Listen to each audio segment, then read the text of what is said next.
But thanks for listening. Yeah. Hello, everybody, and welcome to We Say Things, episode 202. This episode is sponsored by Repeat.gg, a new sponsor for this week, which is one of the largest esports tournament platforms where you guys can compete for cash and coins. The coins can be used to buy stuff in their marketplace, so things like Steam gift cards, PlayStation gift cards, Amazon gift cards, etc. They have tournaments for a bunch of games, including, of course, Dota 2, otherwise this wouldn't really make sense. When you play, it tracks how well people performed, meaning you don't have to be online at the same time in order to participate. There's no match schedule, no programs, no waiting for matches, and no time restrictions for users to compete. So actually, when we were researching, because we're very picky on our sponsors, looking through this, it's actually really cool. So you can apparently play an unlimited amount of online matches during the duration of the tournament, and it takes your top 3 performing games into account. So I think maybe the confusing part is these aren't like tournaments where you're joining a bunch of people and playing in a custom lobby. You're just playing ranked Dota. So if you play ranked already, then you might as well sign up, because then you can win prizes. Actually pretty cool. I don't know how they make money, but good on them. So check out the link in the description of the video. Of course, clicking that and signing up for an account helps us. But yeah, if you just play ranked, then you can compete with other people just by playing. So pretty cool concept, I have to say. Do it now. Do it now, friends. So thanks again to Repeat.gg. Again, check out the link in the description and check out their site. It's actually a very cool concept. I had an idea regarding like 10 years ago, Dota Cinema was going to come out with like an in-house type thing that had some of the features of this site. Because I'm a visionary, of course, Cinderin. Yes. But this site's way more fleshed out. I'm glad I didn't go through with it, because they would have put me to shame for sure. The site is pretty clean too. Yeah, it is. I don't know how much emphasis people put on that, but the UI and everything of it is pretty clean. I think very hygienic, some would say. They spend a lot of time fleshing this out. That's right. It's good. Also, thank you to our patrons, which you will take the first half of. Oh, I will. All right, a little switcheroo today. Thank you to Namul Oracle Lol, The Shazcast, Suns Fans Sauna Scrote, Mr. I Love the NBA segment, Kareem Abpudj Jabbar. Monkey Man says gaming IQ is definitely a thing. I agree with Cinderin. Oh yeah, maybe we should cover that. Pepperballs, T-Coil. Qlude says thanks for being as transparent as you could be with the AA arcade situation. Props to the whole AA team. He means Ability Arena, of course. Stupid Copilot, T2 Bowie, Lab Dota, Yatoro does it again, Cinderin. Magdev loved the first Between the Lanes blog feature and hopes the next one talks about the new player experience in time for TI-12. I've been a patron for almost 2 years with the main purpose of supporting Dota and getting Valve off their asses. Did it work? Big fat red question mark emoji. Disco Farm D and Retail Ronnie and the deep discounts. Thank you also to the Mega Pope. Well done on 200 shows. Now do one about why the International should be in New Zealand, TI in New Zealand. Zanxavier, Nate Thicko01 Hamscroats, Shark TM, Antiquely Seasoned Goat Balls, Janie, Dop, Nothing to See Here, Underscore Man, Guitar Strings, Eve Remort. I just love saying like super American. You say it super wrong just to trigger people. Ben Broomhead is Ben Broomhead is Ben Broomhead. What an aftertaste. Anonymous, and Evolution Favored Scent as a survival tool, wiring it to our brain's memory and emotion centers, Mr. Niebling. What do we smell like? That's why there's so much money in perfume, Shannon. It's because they actually affect emotion. You can pay to make other people like you by wearing this cologne. We should come out with We Say Manscaped. Things cologne. That's true. That would be... The Manscaped cologne. That's a good one. That would definitely contradict a bit, or collide. Cannibalize. That's the word I was looking for. Okay, so everybody, welcome to the 7.34 analysis, if you want to call it that. Big patch came out. We're not going to go through every single detail, of course, as we usually do. We will skip a bunch of stuff, but there's a lot of stuff that I do want to talk about. So without further ado, Let's get in game, Cinderman. Yes.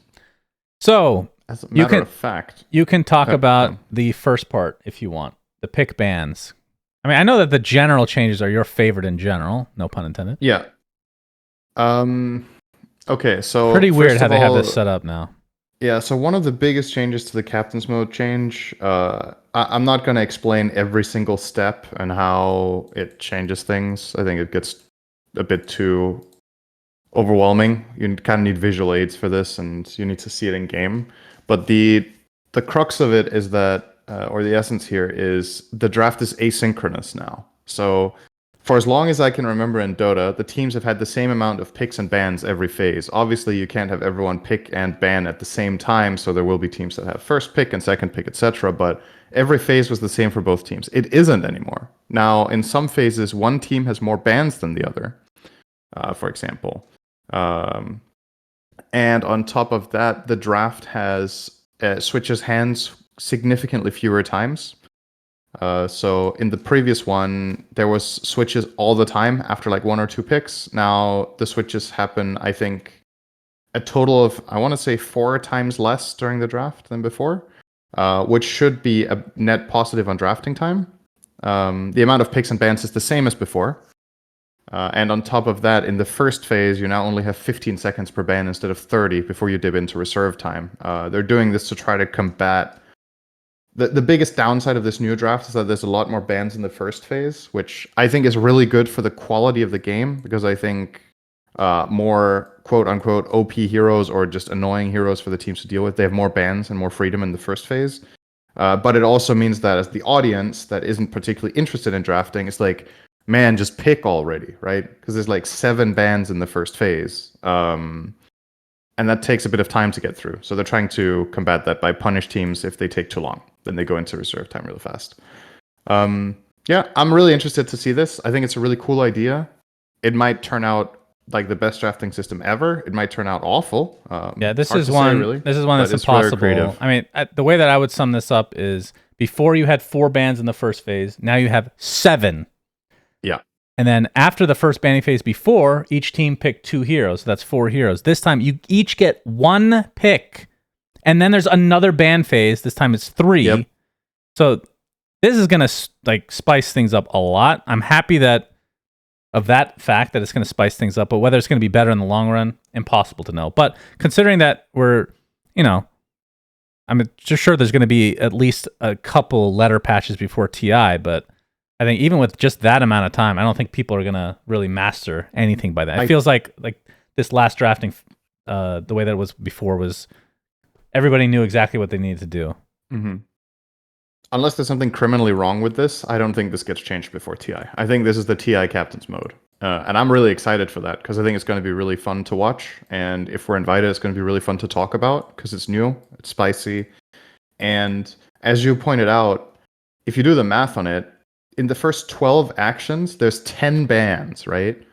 So if you think about the implications that has on teams' hero pools and how you need to be able to draft and play, I think teams that had shallower hero pools are actually getting super punished now, and they need to diversify because in the previous patch you had 4 bans into 4 picks, right?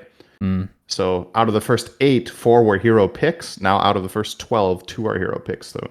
Obviously, your players need to be able to have a hero pool that's big enough to compensate for the fact that there's going to be so many heroes removed. I think that's very, very good for the game personally. And I think it will reward teams that are more creative overall and have big hero pools. So LGD, huh? LGD as an example, or, the good old wings would be gods on this patch theoretically, right? Because they could play almost anything. Mm-hmm. So, DC actually were kind of similar in that patch. I think it's just the one that really comes to mind because people always talk about wings when they talk about teams that could play everything, right? But there's plenty of teams now. There's players in particular that have stupidly big hero pools. Like certain carries like Yatoro plays everything. Some offlaners like Zai plays everything. I think teams like that will enjoy this quite a bit. So, yeah, then there's a lot of I guess the main thing we should add, or mention here is, aside from this, in the general changes, there's some UI stuff or alternative cast stuff. I'm not going to go over that. But there's a new stat. Hold on. Sorry. I think this is interesting. The alternative cast abilities, because now, Okay. what other ability? So, Boundless Strike. Mm-hmm. I guess Devour was like this before, where it's like a toggleable, and then you can choose which one you want to use. Right? If it's toggleable, Right. you gain the ability. If not, you don't. I think the Boundless Strike one, if I'm not mistaken, that one was put in as maybe a test bed, as like a game time decision. Because Devour, I wouldn't consider that something that you're using quick in a fight, and it's like doesn't take that much mechanical skill. Boundless Strike, I would argue, you have to think on your toes whether you want to go in or you don't. And whoever's faster can make better use of things like that. I think that one has now led to all of these abilities having similar stuff. Right. Which I think is cool. I think it's cool. It's almost like you're having a second ability. Obviously, they're very similar in most cases to the original, but it's almost like you get 2-for-1 special. So I think that's really cool for the game. It adds complexity without making it more difficult. Right. So, I mean, this isn't, correct me if I'm wrong, this isn't a buff for the heroes. They could already do what they can now. It's just more intuitive UI-wise, right? That's the difference. Yep. So I'm just glad that they've done this over the course of however many years now. And yeah, all the quality of life stuff I'm always huge fan of. Yep. Okay. Then the thing I wanted to talk about primarily here is called slow resistance. It's a new stat that Dota has, in my experience, never had before, including all the way back in Dota 1. So this is another new thing that they've done. I think compared to a lot of other concepts they've put in the game recently, this is one of the seemingly less, how to say, extreme to an extent. But we'll see. Maybe it's going to be really powerful. But yeah, slow resistance reduces the impact of slows on your hero by a percentage. So I have to admit, I haven't tested this, but when it says impact, I think it means the amount, not the duration, correct? Do you know this? Yes, it says in here somewhere as well. Okay. Then it says status resistance no longer affects the impact of slows. About half of existing slows in the game had both duration and impact reduced by status resistance, but now it affects only the duration of slows. So yeah, those two are separate now. That makes sense, right? So slow resistance affects the amount, and status resistance affects duration of slows still. Okay, there you go. That just answered my own question. And I think this is also a cool. I feel like this does add more complexity, but I think this is nice because it feels like every hero has a slow, right, or a stun, and now you have two different stats to counter them.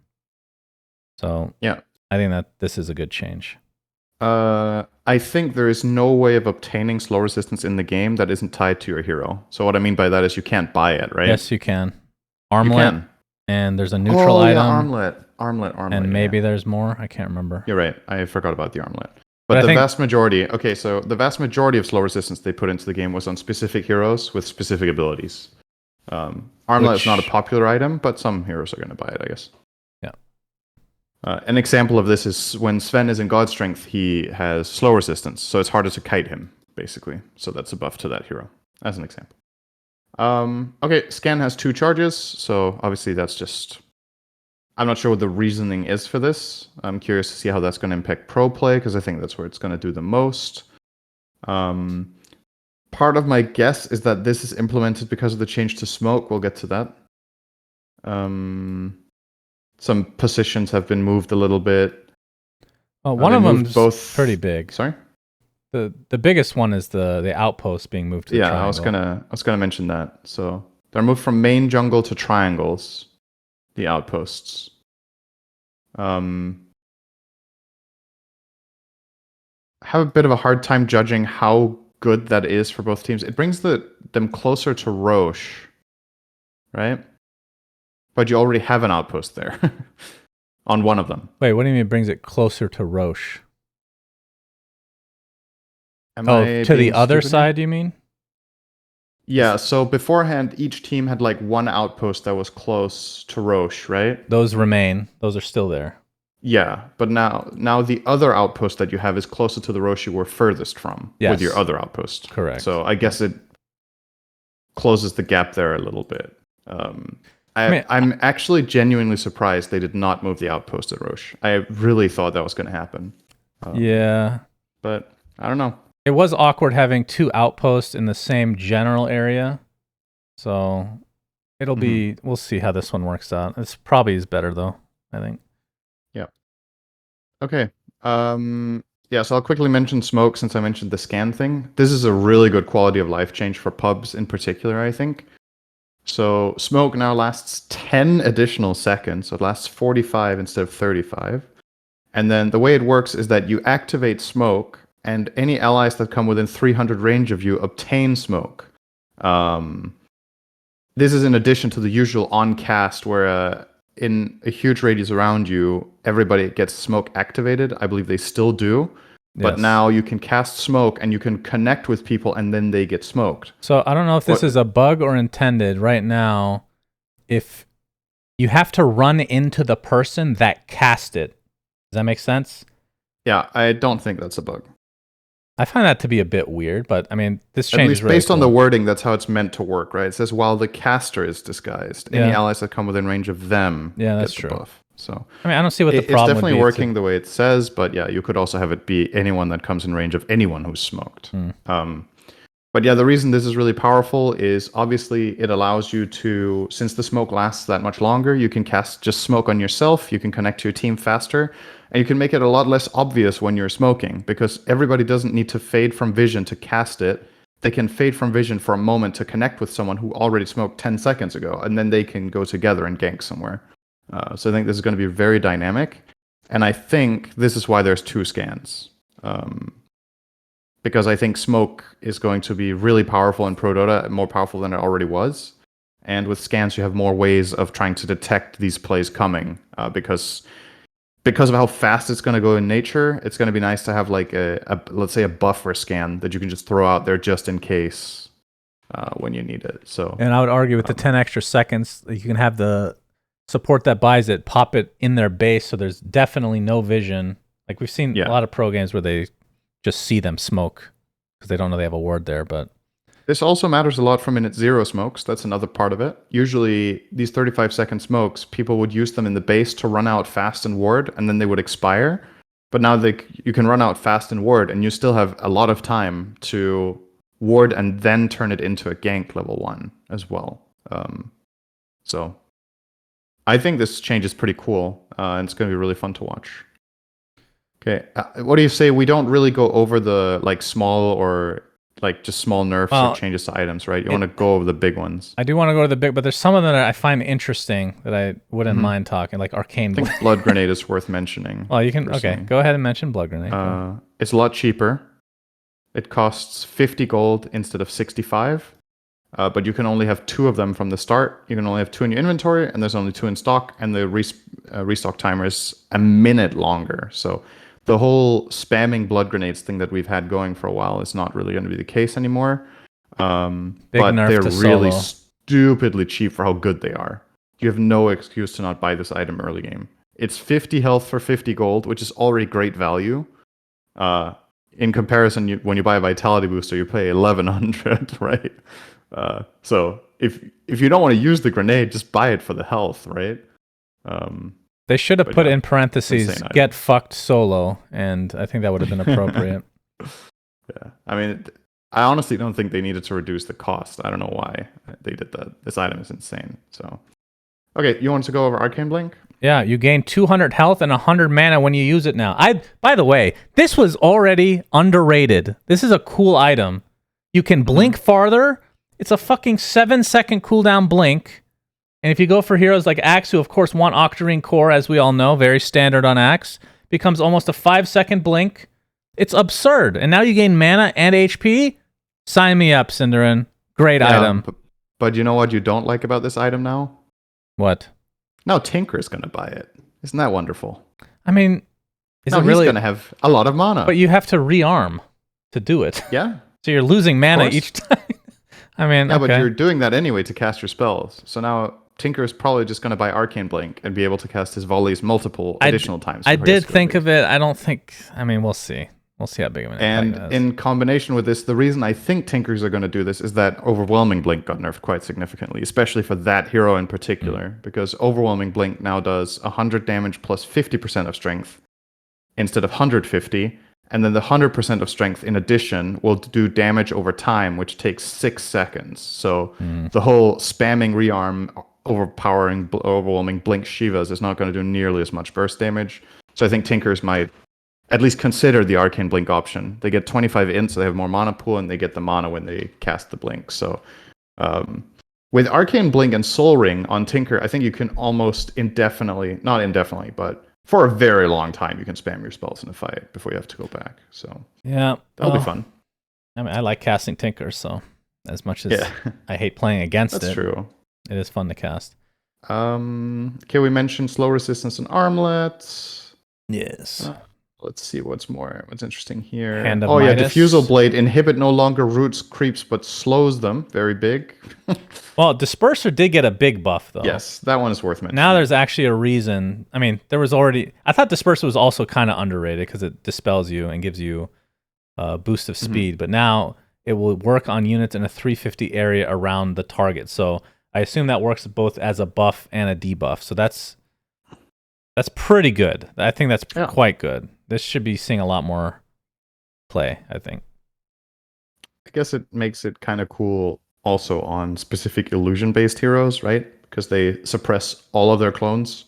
Oh, God, I didn't even think about that. Say you have a big AoE slow against PL. If he has Disperser, he just casts it on himself and all of his illusions are unslowed. Yes. Meepo as well, as an example. I don't know if Meepo will buy this item, but it's just... It's okay. The illusion heroes got kind of wrecked with other items. They have some nerfs coming up.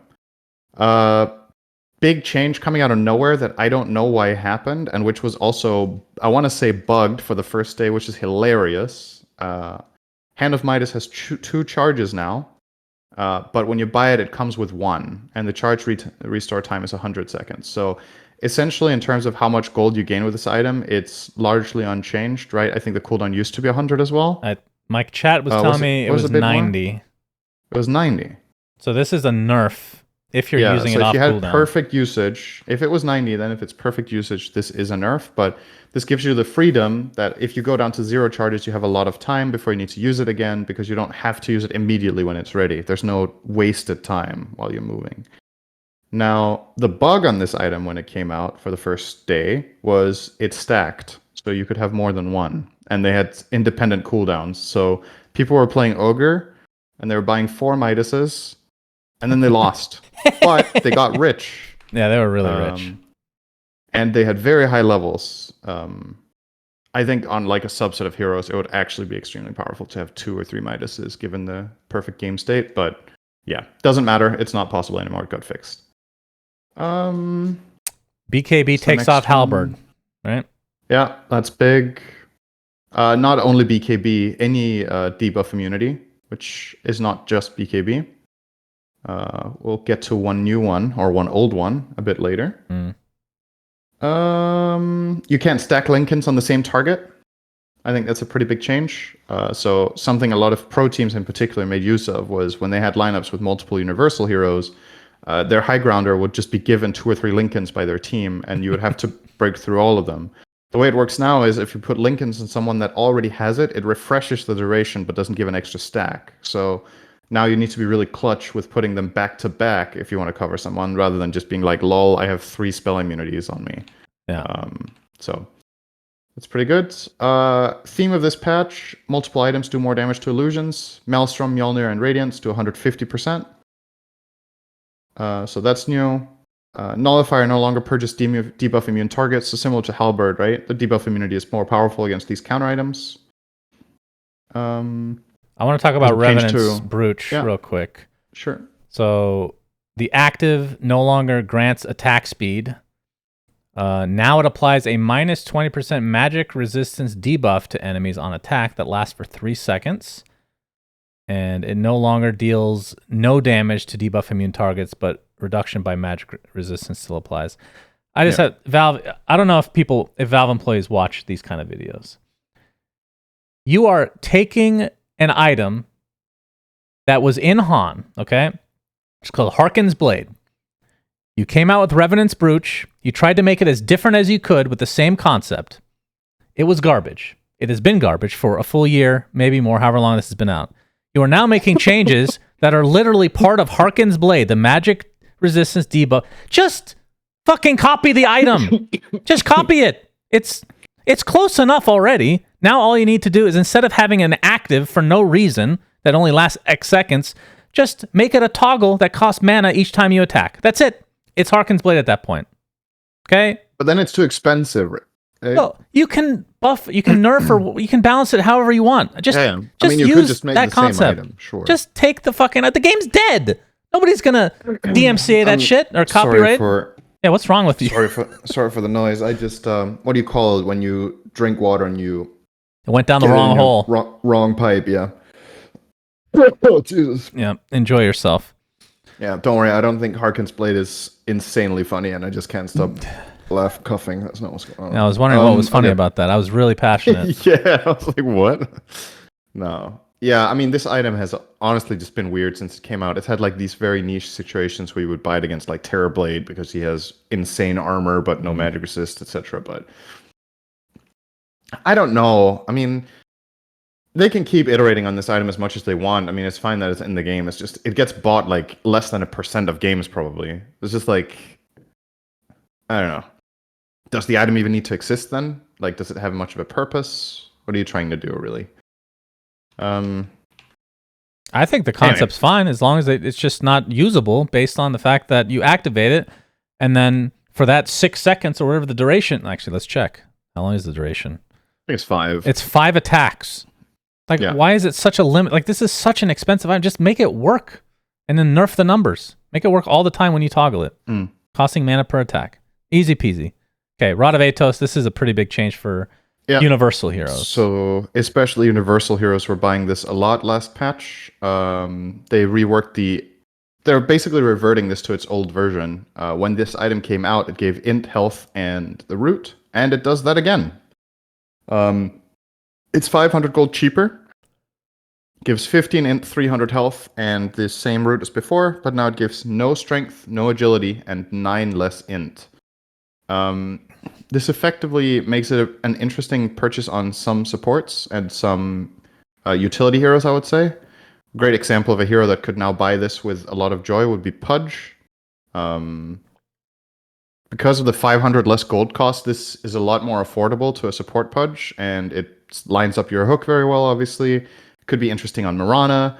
I played a game the other day where a DP in my team bought this, which I think is also pretty cool. It sets you up to connect on the enemy heroes. You can land your silence, and you love the 300 health and the 15 int on that hero. So this is going to be used differently, but I actually like this change. I think it makes the item more accessible to non-universal heroes instead of just being a lol, I'm a universal hero, I'm buying Atos item, which was not particularly interesting. Now it's more of a deliberate choice of playstyle that some heroes can make. Gleipnir does more damage to illusions.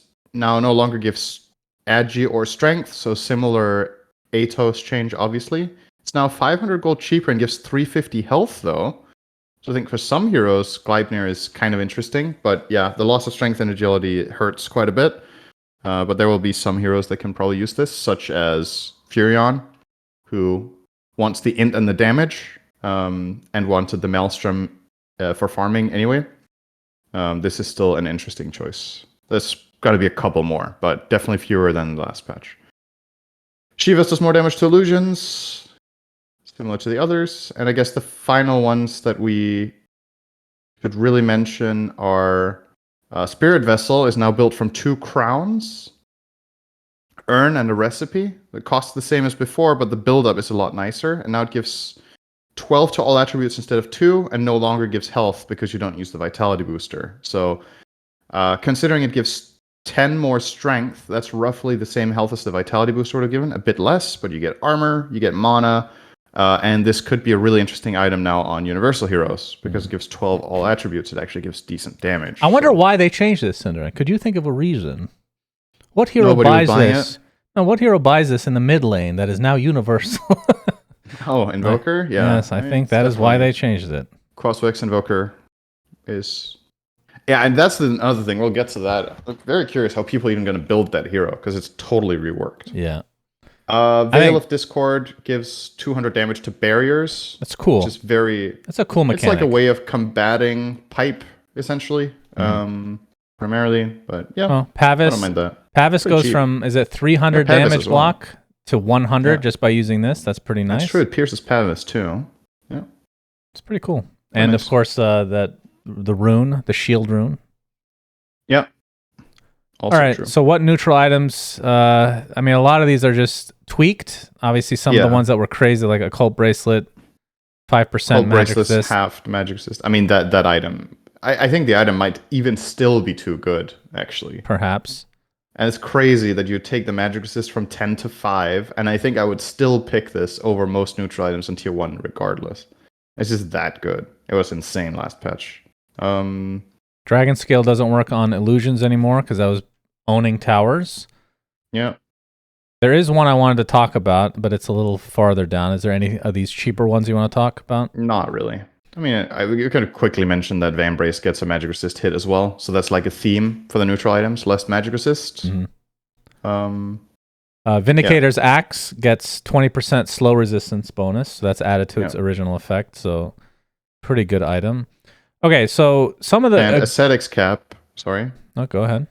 Ascetics Cap also gains 40% slow resistance, but only on the activatable part, the endurance one when you get hit.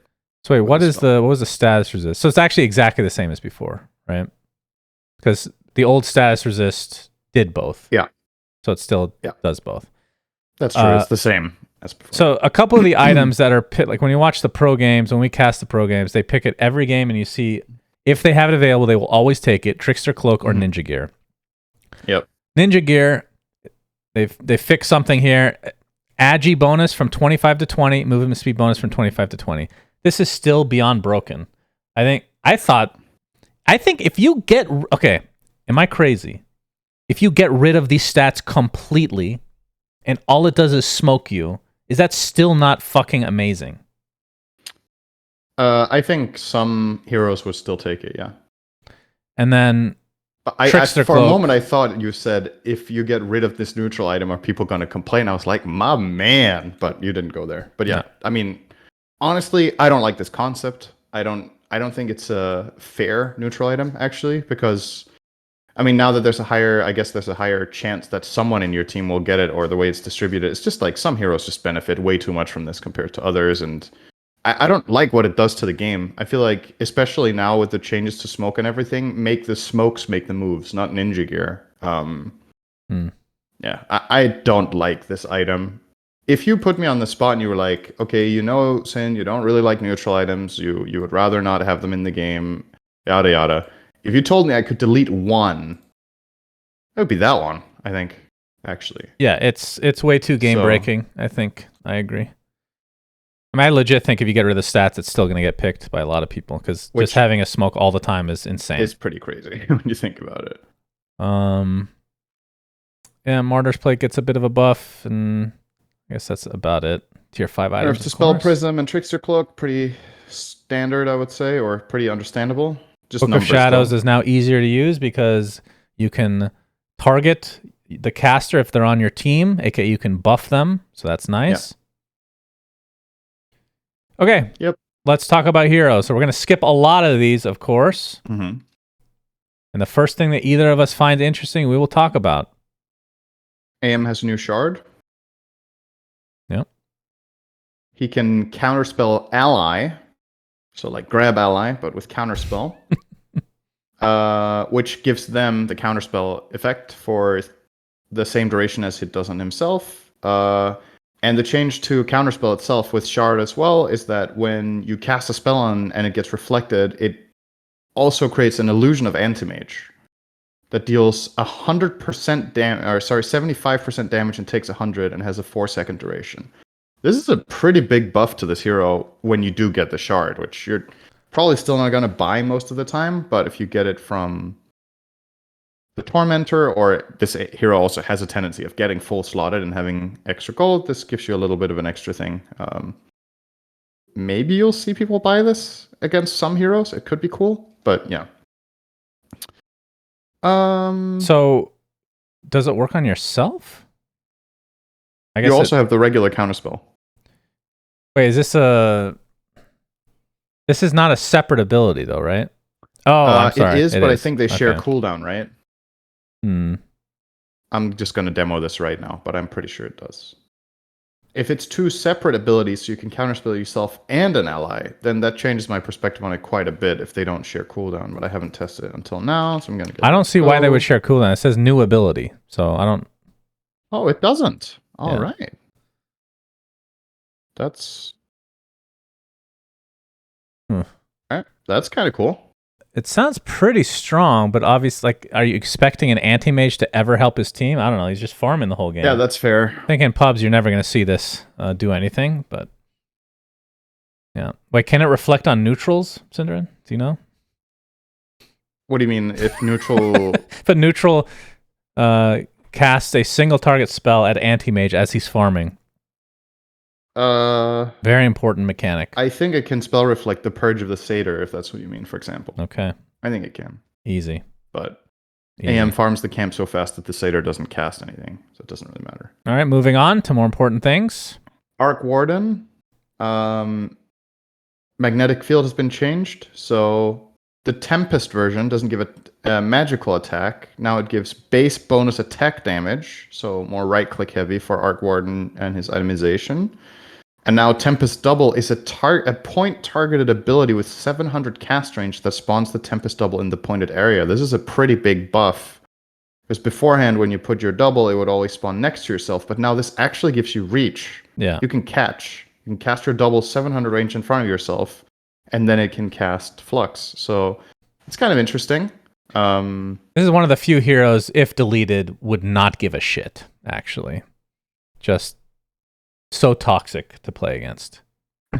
Top 5 heroes of all time, for sure. Correct me if I'm wrong, does this hero still work differently on Radiant and Dire? Yes, it does. That's why it says Tempest version. Yeah, because, well, it could just work the same on Radiant and Dire, but the Tempest is different from the main, right? Then it would still be the Tempest version on both sides. But true. I thought that was going to be a temporary thing, as like a gimmick for like a week or two to test which version they liked more. They just never changed it. You're lagging a bit. I'm going to pause the recording. We're going to change servers. And we're back. Okay, we were talking about Arc Warden, and I don't give a shit, so we're going to continue on now. Okay. Okay. I get one stupid prediction. Okay. I know it's probably not going to be correct. I was theory crafting a bit. I think Bane is going to be core. Okay? That's a pretty stupid prediction indeed. Thank you. So, you're welcome. Brain Sap now pierces debuff immunity. Nightmare units are not awoken by any damage that Bane does to them. Think about that for a moment. And isn't that how it used to be? Shut up. Wait, sleeping units now aren't awakened by any damage. No. Wait, what? Didn't you used to be able... Oh, by any damage. So yes. It's not only attacks, it's also Brain Sap. Yeah, okay. Bane now gains 45 attack speed against sleeping units.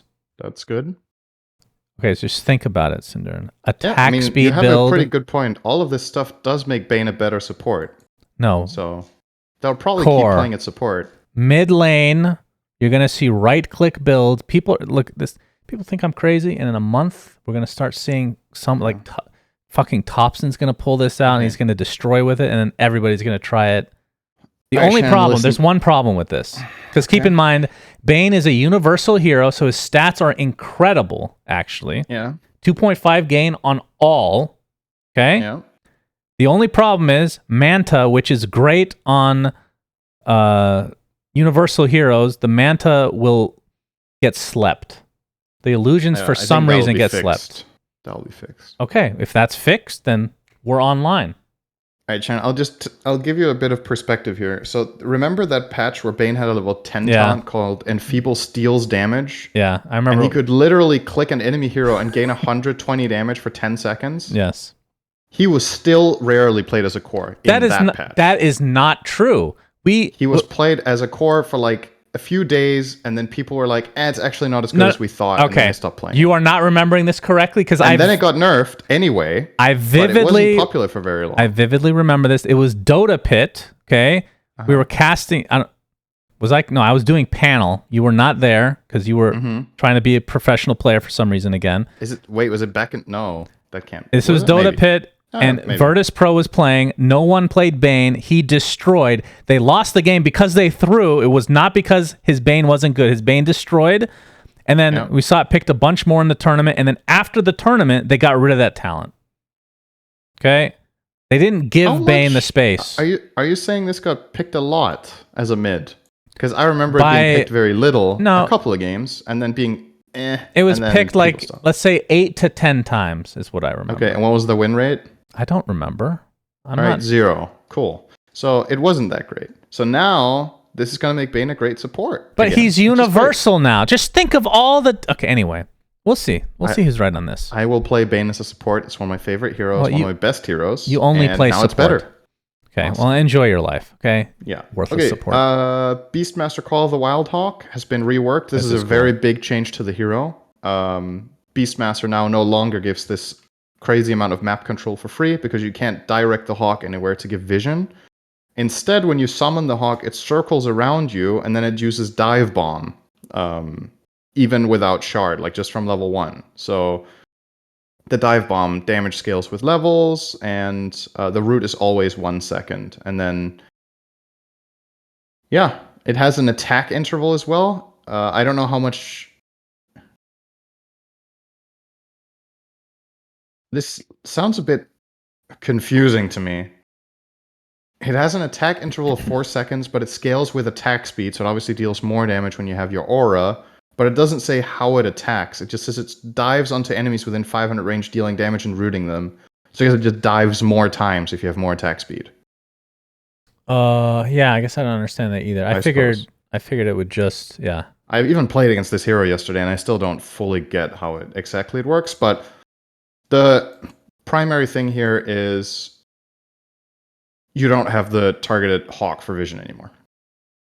Which I would say overall in Pro Dota, this is a major nerf to the hero, and I think he deserved it. So, yep, I'm happy to see this. This is less micro. It makes him a stronger laner, though, which is already something Beastmaster was good at, but now he has even more kill threat with Axis plus the hawk, shard gives you an additional hawk, so you have 2 uncontrollable hawks circling you constantly, rooting people, doing damage. It's cool. More of a fighting build now than control. Does it... Sorry, did I miss that? Does it say that they can be targeted at all? Like, can you kill them at all? You can. They give experience and gold to kill. Hard to click, though. They're circling. You know? That's true. You need good clicking skills. This is a really cool change. I'm glad to see it. Beastmaster's kind of been like the same hero forever, I feel like. Yeah. And you're right. Bounty the vision Hunter aspect was the most broken by far. Bounty Hunter now, I'm really happy with this personally. Shadow Walk now has a secondary ability called Friendly Shadow when you have Shard. Instead of using your Shadow Walk, you now get a sub-ability to cast on your allies. So similar to the AM Shard with Counterspell, you can now Shadow Walk yourself and an ally with the Friendly Shadow at the same time. Nice, and just, convenient to use. I couldn't think of a better name than Friendly Shadow. I don't mind it. I think it's a kind of nice name, actually. Okay. It's simple. You're calling it Friendly Shadow. Look at the fucking icon. That is evil as fuck. How is that your friend? That looks scary. Does this look friendly to you, Synderen? This picture? Are you done? I can't wait to cast Friendly Shadow, actually. That's going to be pretty hype when they finally cast it. Someone in chat just said, hide ally. There you go. That's pretty good. I like that. That's your new one. Yeah, Brewmaster just got some various buffs, essentially, but nothing like majorly changing him, but he's one of the heroes with the highest win rate increase. I guess, actually, we should mention Cinder Brew. If you deal or receive magic damage, then your own brewed up duration also extends, so you can stay brewed up longer. That's kind of interesting. And brewed up. Very powerful. Okay, Bristleback major rework. I can't really tell if this is a buff. I think it's a nerf, but we'll see. So Aghanim's Scepter no longer affects goo, but now the Shard increases the stack limit of goo by 3. Now what Scepter does now is it allows you to point target your passive, and then you turn your back in that direction, and after 0.5 seconds you fire 6 quill sprays at 0.35 second intervals. So you fire 6 quills in 2 seconds, basically. which is a crazy amount of burst damage, but it's at a delay, you're slowed by 40%, you're disarmed, and you cannot turn while you do it. So once you've chosen your direction, people can get out of the cone and you can't hit them. I think this is going to be a stronger ability the worse the players are. That's my take on this, is that I don't think this is going to be as good in Pro Dota as it will in lower level pubs. People will play around it poorer. Yeah, so gaining stacks is harder because you need a target for viscous nasal goo. When you have Ags from before, you just constantly spam it, you're always at max stacks. Now you don't have that. So that's pretty big. Yep. I did see the power of this in my pub game, Cinderin. It might be cool with some stuns, surely. Like, I think burst damage could be cool in some combinations. I would say AoE Wombo combo actually fits this perfectly because you're in this little area, this cone, and it's 6 quill sprays, plus you can cast your other abilities. So it's a 7th quill spray, because you can cast that easily during this 2-second period. That is insane damage. I might be completely underrating this, but I think a way of looking at it is that you're fully team dependent with this Ags now. I think Bristleback needs his team to have the right composition for this to be useful. If you're not playing with stuns or really strong slows, you're not going to connect this well enough. But if you are, it might still be really good even at a pro level, actually. With the stun factor, this could be something in some games. The thing about the old Axe was that it was just amazing for Bristle in general, because you cannot really truly play around the old one. The goo is just going to hit you everywhere. You're going to have max stacks all the time on your ult, like you said. So it just makes Bristleback this warpath monster running at you. Now it's very different. They also changed Hairball, so now it puts 2 stacks of goo and 1 stack of quill instead. And now it also hits people in Fog of War. And it cannot be spell reflected. It's cheaper and it has lower cooldown. So I think the shard is probably better than before. But yeah, the axe is highly situational. We'll see. No, I mean, I agree. It gets some nerfs. I think the big thing is when you're playing against Bristle, you're going to be getting breaks anyway, right? So the old Ag's not breakable. This one is. Yeah, that's true. Wait, how would that work? That's actually a very good question. I just said it's true, but... Because you get broken, so your passive doesn't work, but does this skill work? I guess it would, because it's an active as well now, right? That's very... It would be weird if it works, actually. But maybe it does. I don't know. Okay, Brood got multiple nerfs, but they're all just stats. Centaur! Let's talk about my boy! All right. Yeah. This is weird. It's not weird. Hoof Stomp radius decreased by 25. When I read that, I'm like, oh no. No. But cast point improved from 0.5 seconds to 0 seconds. But then that's added to a wind up because you can now move while hoof stomping, just like a real fucking horse can. It's getting more realistic by the day. If you use other abilities or items or you issue any other command other than moving, it will cancel the hoof stomp.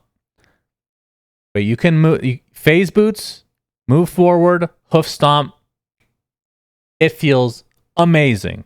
Amazing. Can you use dagger? What? No. Dagger is a move. You can't. It was working, I think, earlier today, and they hotfixed it. Okay, because I saw a clip where Centaur was hoof stomping someone in Chrono. Yeah, that's been fixed. That's not okay. That's changed. I'm sad I missed that. I didn't get to play in the game when that was actually a thing. But anyway, yeah. So hoof stomp is way better. Double edge, they took a half second off the cooldown, so it goes from 4 to 3.5. That's actually a pretty big deal as well, and it does more damage. The later levels, and the most important part, the Aghanim Scepter, Cinderin. Mm-hmm. It's been kind of separated into 2 abilities. So there's the cart, and then there's the one I'm looking very forward to saying in a cast that will never happen because nobody's going to buy this item. Workhorse. Imagine me screaming workhorse in a game. I'm going to be so fucking happy. But basically, the reason they did is basically 2 abilities. So you hit workhorse, you get the cart to come out of your ass, and you gain the stampede buff right away. Before, you had to find somebody to put the cart into to get that buff. So it was actually kind of awkward. It actually makes you have to have Blink Dagger. This one, even though Blink Dagger is still something you're going to want, you hit Workhorse, you're stampeded. You have mobility now, and you can put somebody in your cart after the fact. So, And then you still have stampede after. well, depending on how, I mean, the stampede lasts for 4.5 seconds. So the cart, I think, lasts for 8 No, but total. you still have your ult again. This is just you just gain a single stampede yourself, but you still have your ult in a connection with it. So correct. So I think this is a good quality of life. It's definitely better. I don't know if it's good just enough. A buff. I don't know if it's good enough to make the ags actually purchasable. I'm still gonna say the one thing, if they just add it, I think it gets purchased, is terrain walk when the cart is out. I think that would be very nice quality of life as well. It would be very unrealistic, Shannon. Why would he be able to traverse terrain when he has a cart? That makes it harder. Have you seen the size of that horse? He's bigger than the fucking terrain. Yeah, okay? Why can't he traverse terrain in general then? Why does he need a cart to make it harder so that he can do it? Just shut up. Sense, who cares? It would be cool. I mean, his old fucking ags let him run through walls. I mean, at the same time, this is in a video game where there's a dragon that can't fly over until it turns black. Then it can. That's so true. I don't know. That's true. Yeah, the lore in this game is quite beautiful. So anyway, I think Centaur is actually a lot better now. The Ag's probably still not good enough, but we'll see. I mean, maybe Collapse will pick it. That's the one guy that we got to cast that actually bought that thing. All right, that's my Centaur segment. Okay. Thank you for that. Interesting change to Chen here. I don't know what to think about this. You get more attack range when you penitence someone, but only yourself gains attack range. And the Scepter for Holy Persuasion can now only cast Martyrdom at 1200 range instead of globally, but you can cast Martyrdom on enemies to damage them for the current values of Hand of God. It's really weird. Chen with Ag's Dagon just goes and kills a support. It's really weird. This is a really weird one. I don't know what to think about it. Gonna skip Clinks. Gladly. Clock. Okay, so Maiden gets a new shard, which, as has been pointed out by the subreddit almost instantly, is effectively what Sub-Zero has in Mortal Kombat. Oh. So that's true. I didn't think she slides back 275 units, and then she creates a crystal clone of herself in the original position she was in. When the clone times out after 5 seconds or is destroyed, the current level of Frostbite is applied on all enemies within 300 radius.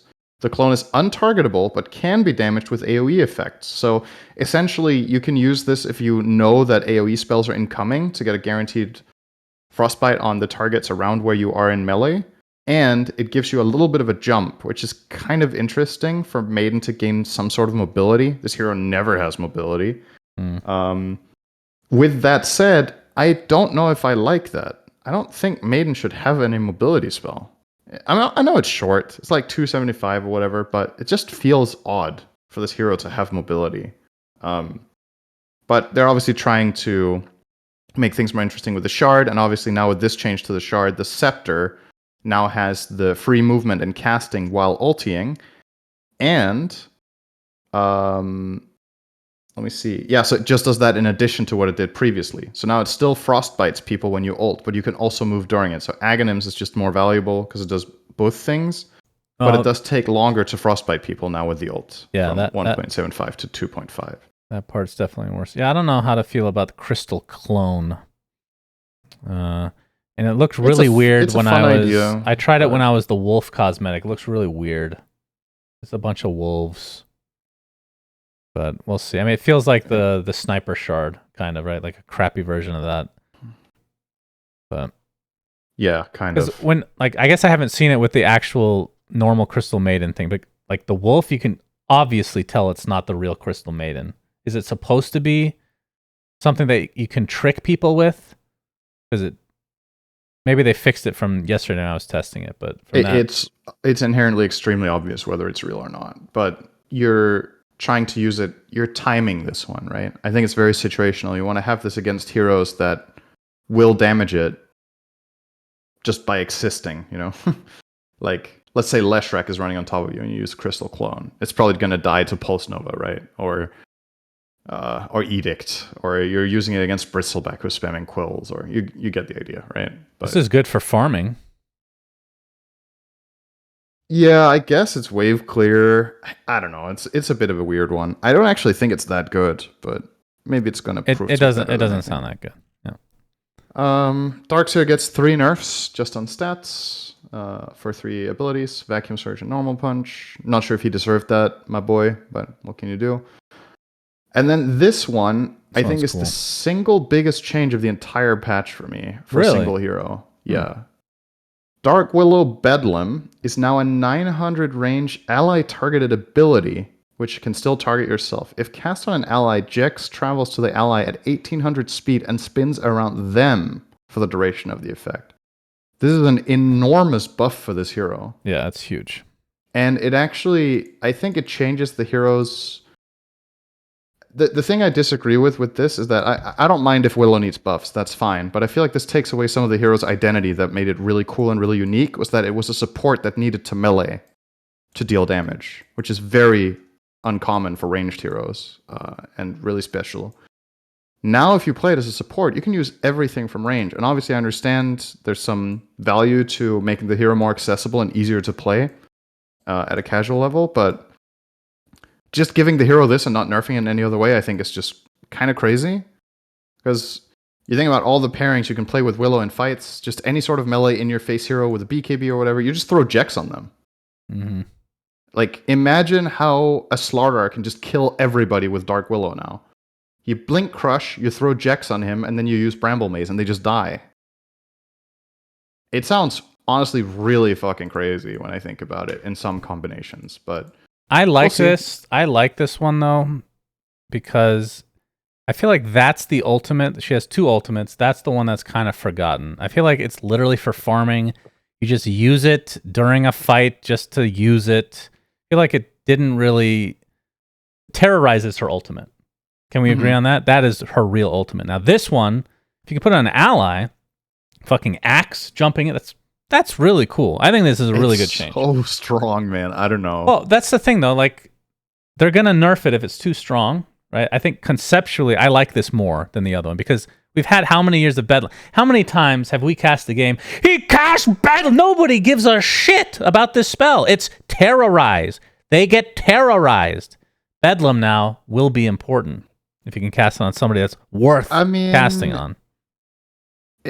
I will definitely say that Bedlam has a lot of moments in general in games where it kills people, right? It's just Willow hasn't been in favor for a while, so it's not something we see that much, but I get what you're saying. I just think this is probably too good, so maybe the concept is fine and you just nerf the numbers or whatever. But I do think that whole flavor of Willow needs to get in there to use Bedlam is a bit of a shame that that's gone, because I think that is what made the hero so...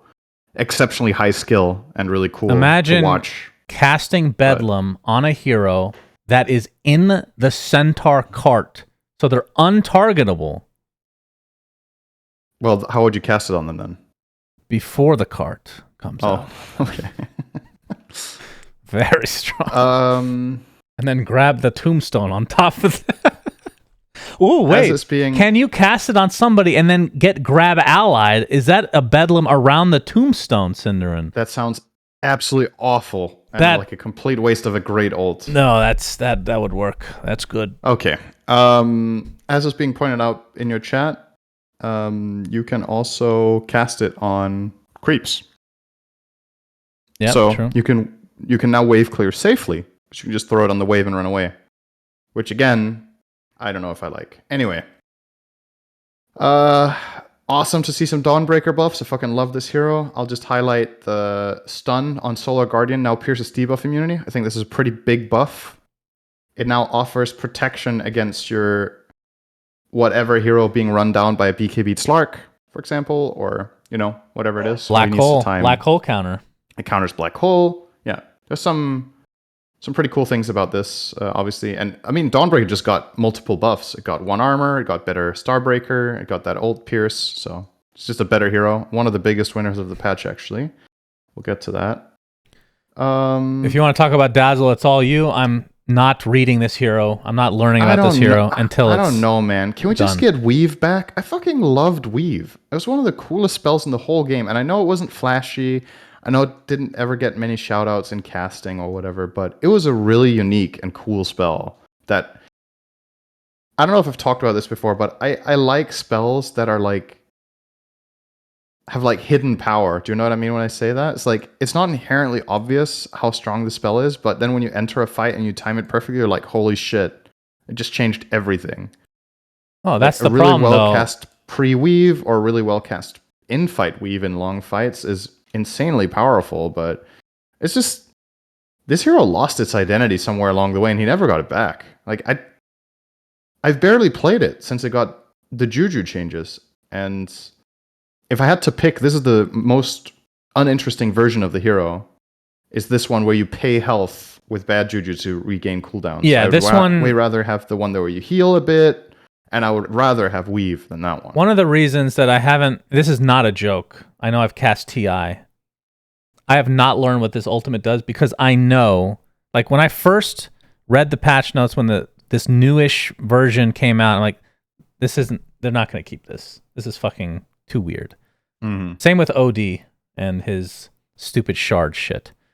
I literally don't know what this hero does anymore with the ultimate, and I don't care. I didn't like weave though either. To be honest, I thought that was very boring, and I think that's the problem. So cool though. You illustrated the issue is with weave. For those that don't know, is this big AOE you put on either your allies or enemies, and then it would Or tick both. up or down their armor over like a 20-second period. So like after 20 seconds, if you can fight them at that point, it's minus 20 armor or plus 20 armor for you guys.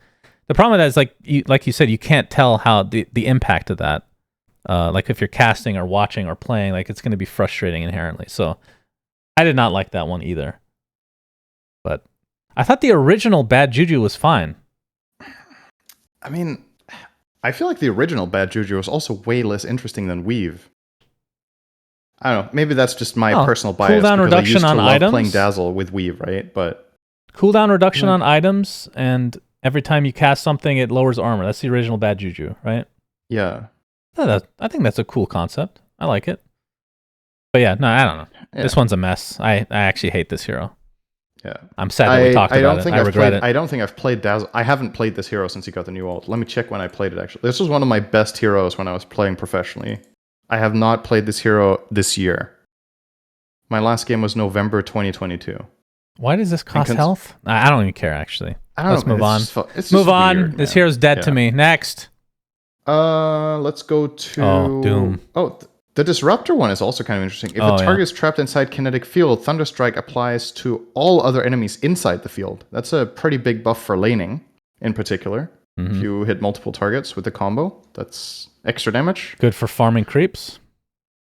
Also true. Wave clear, which, I mean, I know you can generally hit most of the wave with Thunderstrike anyway, but this way you can guarantee it, I suppose.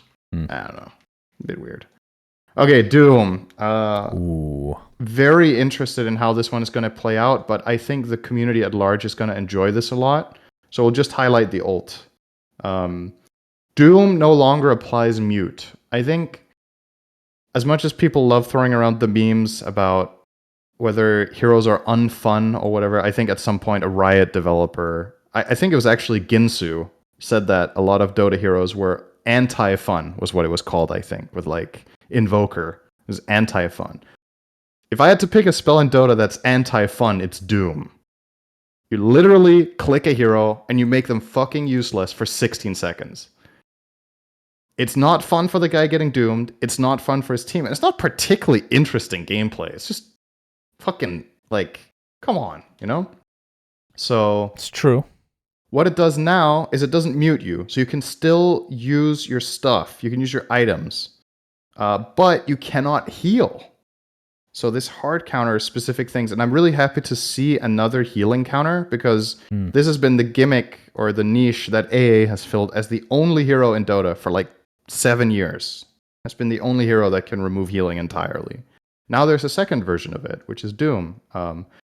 I think the hero right now is definitely a nerf overall, and maybe it's not going to be picked much in pro, but maybe with some numbers changes, etc., you could do something with this. Now, what's interesting about this is in late game situations, if you doom someone, you have guaranteed damage.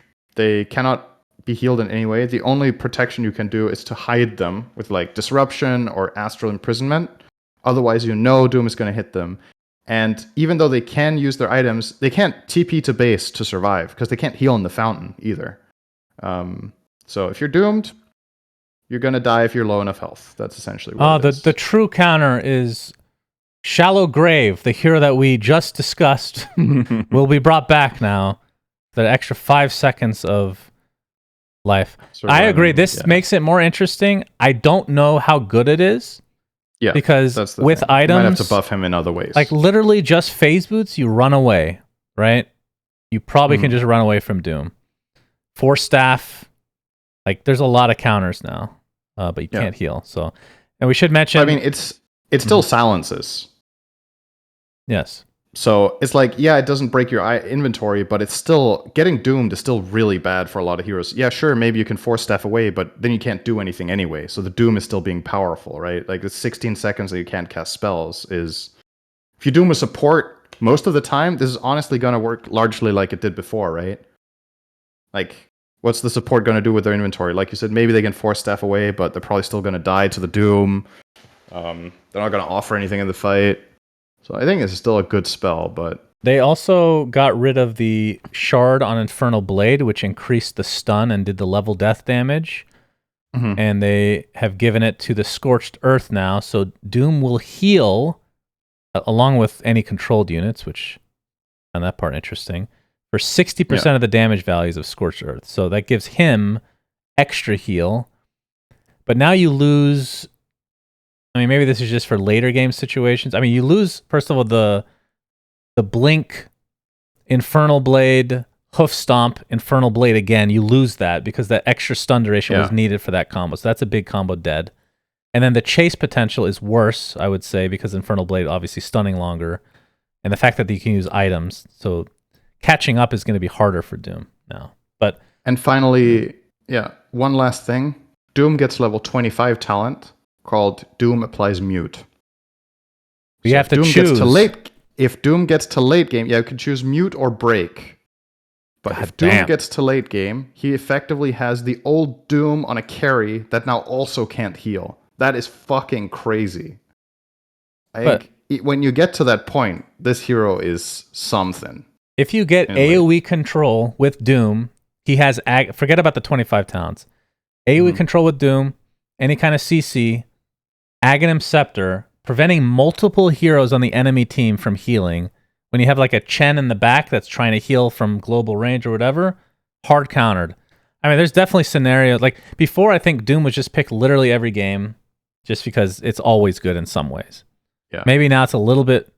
Maybe it's still good in many situations as well, but it's at least somewhat more situational than before, which... Yeah.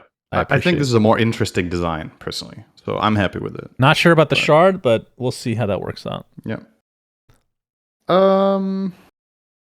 Okay, Drow Ranger Shard, which nobody has used in Pro Dota since it got implemented. That's a lie. I cast a game with Tomato. Okay. They lost horribly. But he did you buy also it. cast a game with no one on Bane, and it was amazing. Like, sure, one game out of 100, somebody bought this. Okay. Just want to correct. Hey, you like being technically correct. You were technically wrong there. That's true. That was technically correct. That's true. You're right. Okay. While on Glacier, marksmanship now isn't disabled by enemies in the proximity. So that's kind of interesting. You can use this to protect your ult. If you're playing against counter matchups, you can still guarantee that you can get the procs in. So that's a pretty big buff to the shard. And you can freely walk over off the glacier over the barrier, which means other heroes can't do this. So you can use the glacier to kite with. Yeah, essentially. I think it's become cool. It's become actually very good, I think. I think this is a good shard. Yeah, it is, for sure. So whether it's too good, I don't know, but it's nice to see that it feels like something we might actually see players buy and use. I mean, the thing that people don't really, it also gives from before, you get an extra wave of arrows, or arrows per wave on your W. When you're on the glacier, yeah. Yep. So, is that true? Is it only on the glacier? I think while so. on the hill. Yeah, okay. Yeah. I didn't know that. Okay. Earth Spirit. Huge buff. Rolling Boulder makes Earth Spirit completely untargetable and invulnerable while rolling. The hero is still vulnerable during the delay after cast. So what this means is during the windup, you can be stunned and silenced and whatnot. But when you are in the middle of rolling, nothing does anything to you. That is so big because there's a lot of matchups that Earth Spirit dislikes because when he's trying to roll in, he gets stopped mid-roll, right? By like a stun, or in some cases a silence can be really annoying to get hit by mid-roll. And does this have any like niche uses that you can counter specific spells that you couldn't before? Can you stun a void inside Chronosphere? You could before as well. No, wait, that got changed. No way. You got stuck on the edge, right? Yeah. I don't know about Chrono and Black Hole, for example. If you can actually just roll through them when you're invulnerable, I think they still stop you. But I don't know. Chat either is way, saying yes, you can. Is that to both? Okay. I mean, either way, this is just an all-around buff, right? The spell is just better, so it's better in every game, in every situation. And his talents got some buffs, and he got a bit more damage on Boulder Smash on creeps, so he can farm better. I think this hero is going to be played as a core quite a bit, and that's awesome because I think the hero is really fun, and it's fun to cast, it's fun to watch, it's fun to play. And this allows him to be more of a core because the guarantee on rolling boulder connecting is really, really big, especially when you play core. So cool. Shaker, we're getting close to TI, so Shaker needs to be buffed like every year. He gets 25 more attack range on Enchant Totem, which is obviously nice, but the big buff, Aftershock, another 50 radius, is huge. That's massive huge for this hero, especially in laning. It makes it way easier for you to connect your Aftershock combo in lane with Enchant Totem. And then when you do use that, you also have more attack range than before. So really good quality of life for him. I'm trying to compare that to Centaur's Hoof Stomp. Centaur's Hoof Stomp used to be 350. Now it's 325. Yeah. Aftershock. So same AoE as Centaur Stun. That's insane. That is huge. It's pretty crazy. Then we got Ember. He gets a bit of buffs, a bit of nerfs. I think we can skip this, but the main part to notice here is that two of his, both casting the Remnant and activating it, cast point goes from 0.1 to 0.2. Might not sound like a lot. This makes a really big difference at a pro level. Because the whole thing with Ember dancing around fights with Ags, where he's just throwing and activating Remnants, effectively doubling the time it takes to throw it at first, but then also activating it, makes it a lot harder for you to Spirit Bomb. It makes it a lot harder for you to navigate fights. And you can't cancel Blink Daggers as easily with the Shard now. That thing was weird that it worked that way. It would... True. Wherever you clicked for the Remnant to go, it would already be doing damage instantly in that spot, even as it's traveling over. So you would just instantly cancel any blink you want. That was definitely a bug. I think... As far as nerfing Ember, I would have rather seen it a different way, because I think what makes this hero really cool and makes it amazing to watch at a pro level is the fact that you can dance. So removing that aspect of the hero, instead of just making him weaker in other ways, I think is the wrong way to go about this. I would rather have that he can do his crazy shit when you're good enough, so it's really impressive and really flashy, but then just make the hero weaker rather than be like, okay, this is the overpowered aspect of the hero, let's nerf that. Which is also, kind of what goes against the general approach IceFrog has usually had to balancing heroes, right? He generally likes to keep the really strong flavor that they have, and then nerf other aspects like stats or other spells so they can still do their really cool shit. I think playing Ember is going to feel way less rewarding now, and it's going to feel janky. And I'm saying that off 0.1 second, I realize that. But it's on 2 spells. It's on the throwing and on the activating. It's going to feel really janky. We'll see. This hero has been picked literally every game, so I'm fine with the hero getting nerfed, don't get me wrong. I'm completely on board with that, but I think maybe there was a different way of doing it that would be more elegant. Okay, Ench. I don't know where this came from. Aghanim's Scepter now increases the max amount of enchanted creeps by 1, which is what Shard used to do. And now Shard gives Sproink, which sounds crazy, but obviously Sprung has been nerfed, so targets goes from 3 to 2, And the search range goes from plus 200 to plus 100, and the cooldown goes from 4 to 8, so doubled. But getting Shard on Ench is going to feel fucking amazing. Despite Sprunk being way weaker, it's still a lot of damage you just get on this hero. And now the Shard that nobody really was buying is now the Scepter. So Little Friends against Aghanim's Scepter, or vice versa, now roots the target in place for 2 seconds plus 0.5 second for each creep in range when cast, up to a maximum of 5 seconds. So Ench gets a 5-second potential targeted root where all of her creeps and all other summoned units do extra attack speed. Are people going to buy this? Wait, where do you see 5 seconds? It's the max root for Little Friends. Oh. It's like, I feel like inherently because it's a root that you pay 4,200 gold for, I know it increases the attack speed of your summons or your creeps, etc., but the fact that you can counter this with like probably Lotus Orb or Manta or BKB, I don't think anyone is going to buy this at a pro level. But everybody will buy the Shard because that's amazing. Oh yeah, the Shard. I mean, people play Enchantress as a right clicker, right? Even though it's a support, they end up being a right clicker most of the time. So Sprink. Yeah. Right, chat saying cannot be dispelled. It doesn't say that here. Oh, it does actually. Little Friends cannot be dispelled. Well, that's okay. We don't know if that means. I think it's the buff on your own creeps that cannot be dispelled. Like, I'm actually going to demo this. Yeah, I'd be surprised if it's an undispellable root. That doesn't sound right. I mean, it is an Ags purchase, but yeah, undispellable roots don't actually exist in the game except Treant level 25 talent. Those are the only one. Yeah. Which, by the way, made the hero arguably the best late game hero in Dota. His threshold of reaching level 25 was insane. Let me check here. Okay.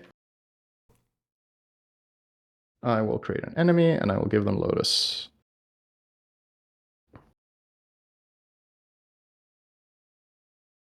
How do you do that? Lotus. Okay.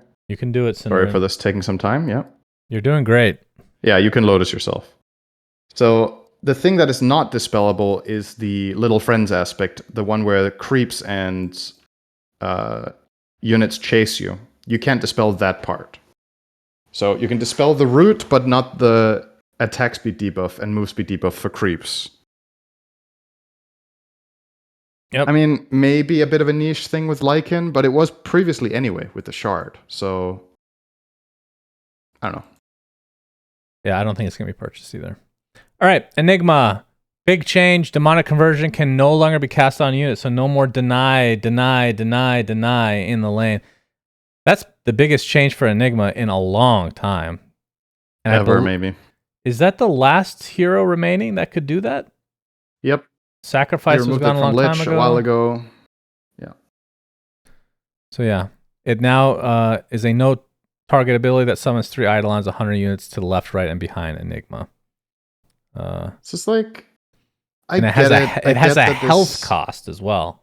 Yeah, you pay health and mana to make Eidolons. It's like I get that this was frustrating to play against and that it felt unfair maybe in some situations, but it also felt so iconic, right? That there was this. I also didn't like when Lich lost Sacrifice. I know people fucking hated it, right? So I get it.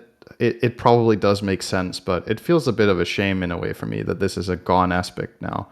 And overall, I think this is just a huge nerf to the hero. Like, he didn't even get any buffs to compensate, right? Like, he's just paying health to make Eidolons instead of denying a creep. Yeah. It's like huge nerf. Holy shit. This hero is going to suffer in a bad way. I actually think Enigma, it was so essential to the hero's functioning that it did deny creeps that he needs massive buffs to compensate. He got nothing. Yeah, I don't think you can get away with support Enigma anymore. I don't think anyone's going to pick this. Or even get picked in general. Which is very unusual before TI. This hero is usually, a TI hero. Like, the only upside is that you can always use Demonic Conversion. So if you're in the middle of nowhere and there's a fight, you can make Eidolons instead of having to find a creep. Which is nice, but there is no way that compensates for the downsides of this. Not even close. All right, moving on. Yeah, Grimstroke finally gets some love. Love this hero, but hasn't been popular for a while. The main change that's worth talking about here is ink swell.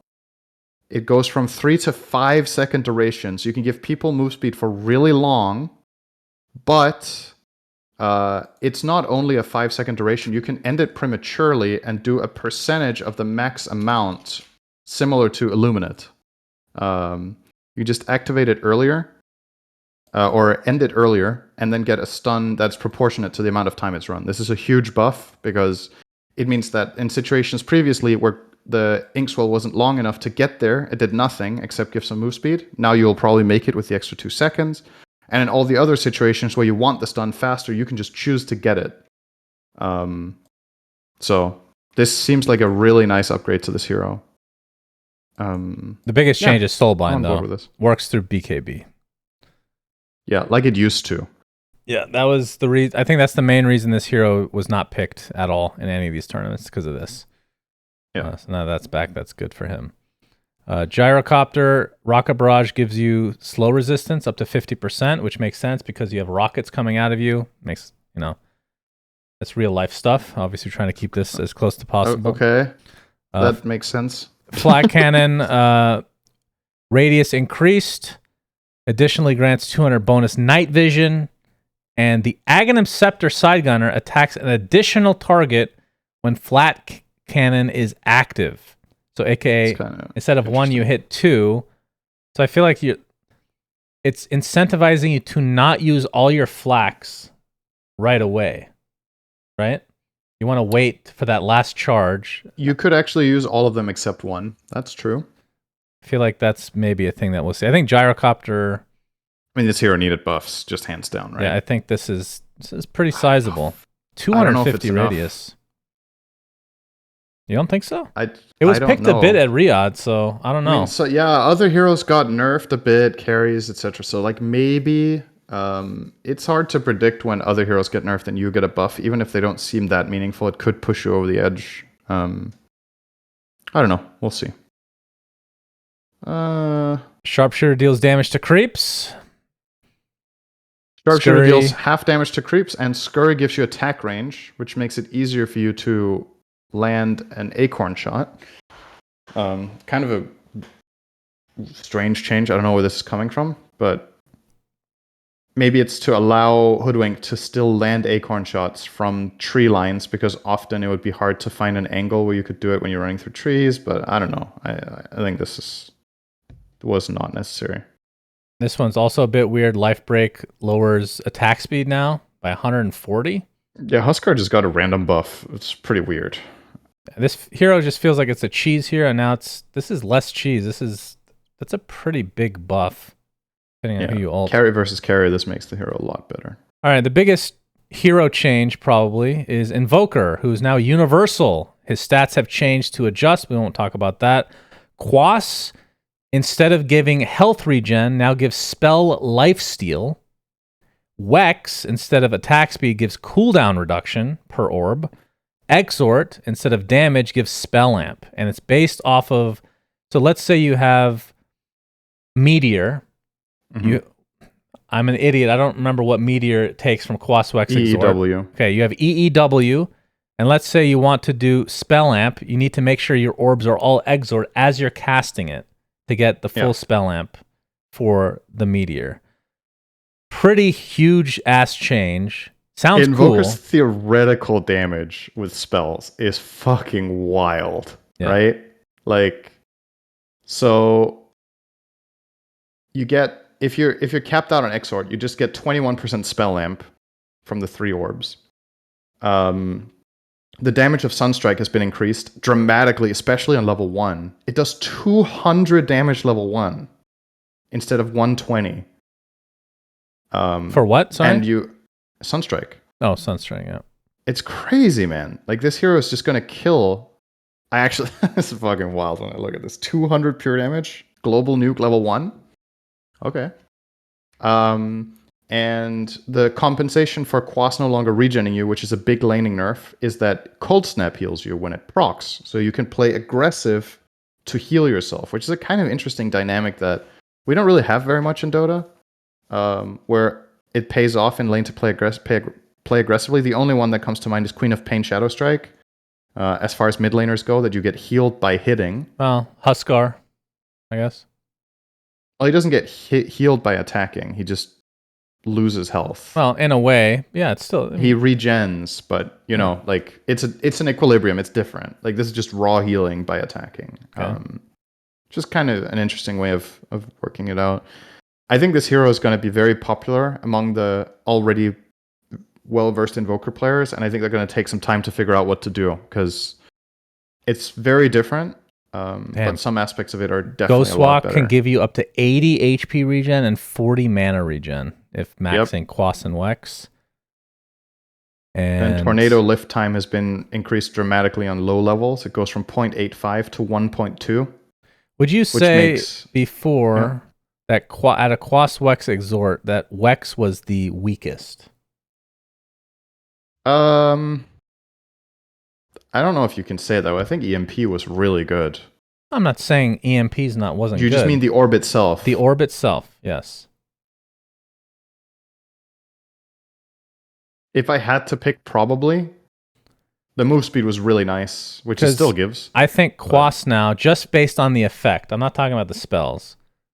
Spell Lifesteal is, I would consider this far less valuable than CDR.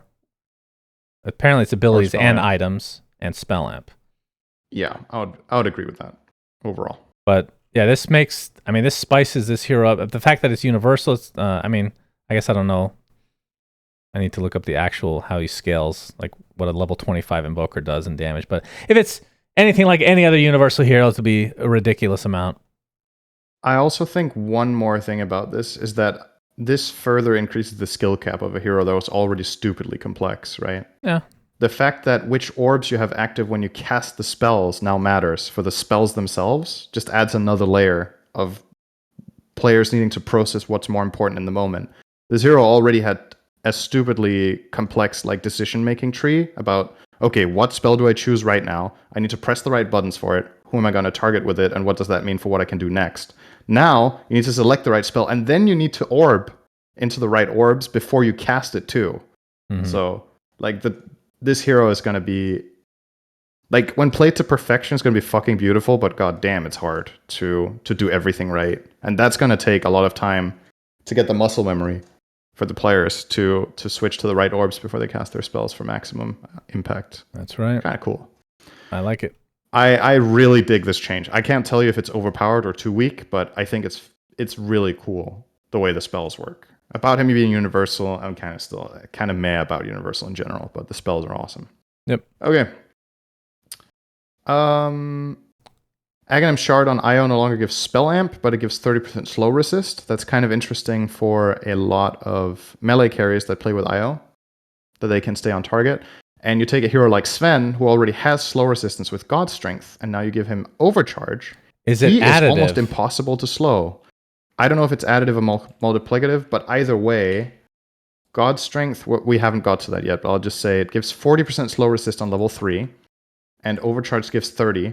So if it's multiplicative, that's probably something like 60, and if it's additive, it's something like 70. Either way, you're not slowing down that Sven. Yeah. He's going to get to you with Warcry, so... Pretty crazy dynamics there. I didn't like the shard before, so I'm happy that it's changed to something that's... It felt very usable. Gimmicky before. Now it's good for everyone. Before it was just certain heroes will be good with IO, like Lesh. Jakiro Ags no longer increases the distance of Macropyre, now increases the width, and I guess the duration has been lowered from 15 extra seconds to 5 extra seconds, but the big thing is stupidly long. It adds 2 walls of ice along the edges of the Macropyre that slow any enemies trying to cross them by 70%.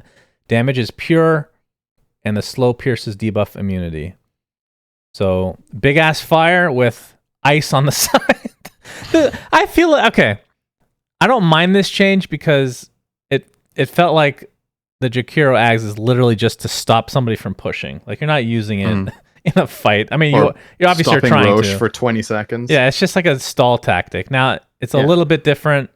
It feels kind of forced. Do you know what I mean? Let's add ice to the sides, to contain them in the fire.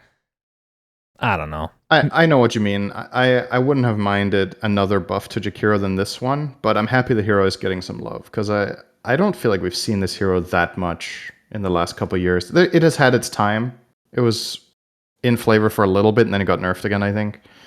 But okay, I just want to say I have a theory that this hero with Atos Ags is going to be pretty fucking fun to play. I don't know how good it is, but it sounds pretty awesome, right? You get the int from the Atos. You don't care about the damage that you lose because you never attack anyway. So you Atos them, then you can Macro Pyre. When the Atos is ending, you can Ice Path and Dual Breath. And then when you get Ags, you Atos them into this oven that they can't escape. And then when they finally do manage to get, I mean, they're just going to fucking burn to death. That sounds pretty good. But especially Atos on this hero is something I want to try this patch as a potential core, even offlane, maybe might be a thing. Seems good. They finally fixed Juggernaut's 20 talent to the lifesteal now calculating after armor reductions. It's a huge nerf, but Yes, the talent indeed. was broken, so that's fine.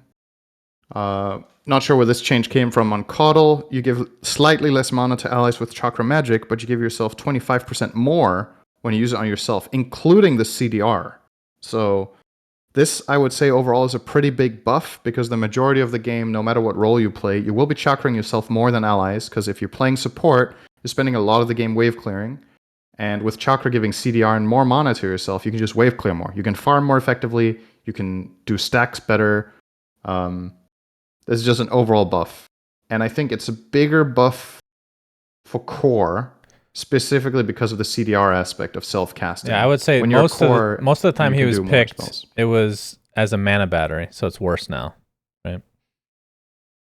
I still think it's better. It's worse as a mana battery, but only extremely slightly, right? Like the values went from 300 at max or 320 at max level to 300, but the effectiveness on yourself is plus 25%.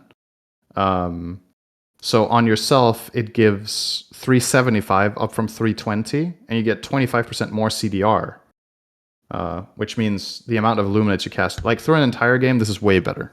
I'm confident. Okay. It's actually, I think a player that always comes to mind when I see buffs like this would be Whisper. He's like the only player that I feel like plays a lot of offlane Caudle and is really good at it. This is a really good buff for that player in particular. Just the playstyle that this offers with the CDR on yourself is really interesting for playing aggressive tempo from the offlane Caudle. So don't mind it. We'll see. It might be too good, honestly. Actually, a lot of small things here. I want to highlight Lifesteal's 25 talent because it's laughable. He had the worst 25 talent in all of Dota. Yep. It got buffed. It was so bad that it went from 1.2% feast lifesteal to 1.2% feast lifesteal and damage in this patch. So now you have an actual choice on level 25 between that and 1.5 second rage. Plus percentage-based damage is extremely valuable. You probably still take rage. Good talent. I think it's situational now, to be honest. I don't think it's a given. Beforehand, it was a no-brainer. You'd literally never take the lifesteal talent. So now there's a case for it.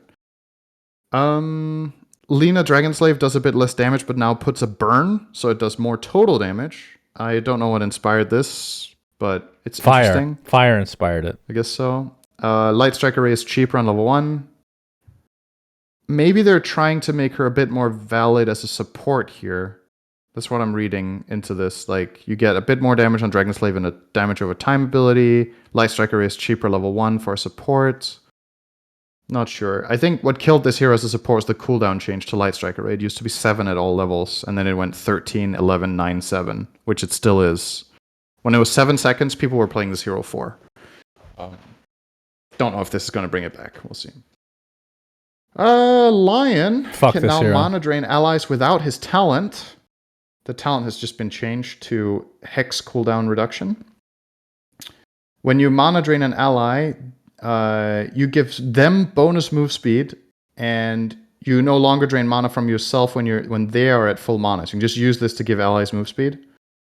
The movement speed and mana restore are decreased by 50% of the if the slow and mana stolen values. So level 4 mana drain is 35%, slow. So if you use it on ally, it's 17.5% move speed.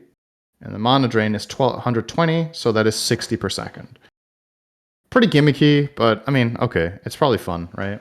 How does that compare to Pugna, the old Pugna? Is it comparable at all? It's slower, but The it's also not Butler. an ult. Yeah, it's Butler Lion. Now you pick them together and you just give Storm the easiest game of all time. Oh, yeah. Okay. Wait, I think Pugna got changed, right? Let me see. Before I misinform people here. It got a small change on, I think, Netherward. Oh, it's still okay. It's still the same. All right, Lone Druid. Okay, this one's a pretty big change. The bear is a universal creep hero, the first ever. Has 0 base attributes and does not gain them with levels, but attributes received from buffs or items fully affect the bear as they would for universal heroes. The bear cannot gain experience, but its health and damage increase with Lone Druid's level by 90 and 5 respectively. The bear also gets an Ags and Shard, which we'll talk about.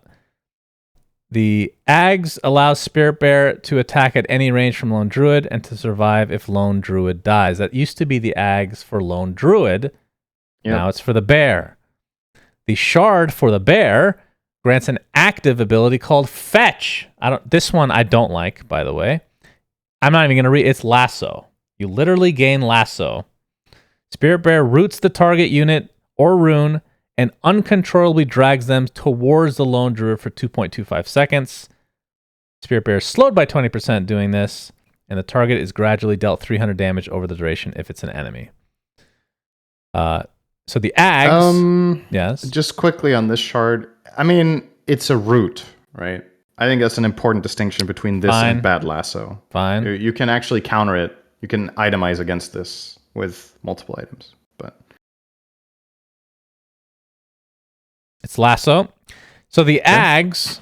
the Ags for Lone Druid himself is now tied to Spirit Link. So when you buy it, Lone Druid severs the link to his Spirit Bear and instead connects it to the targeted allied hero. So you basically gain all the benefits that the bear would to the ally. Pretty situational, I would say. Mm-hmm. I'm waiting for a build that does not use bear. Is that weird? I remember the old ranged Lone Druid. It was never good. People were just bad at Dota, Shannon. It just was never good. There's no way. Well, if everybody was bad at Dota, then it still could be good for that time frame, that era. Yes.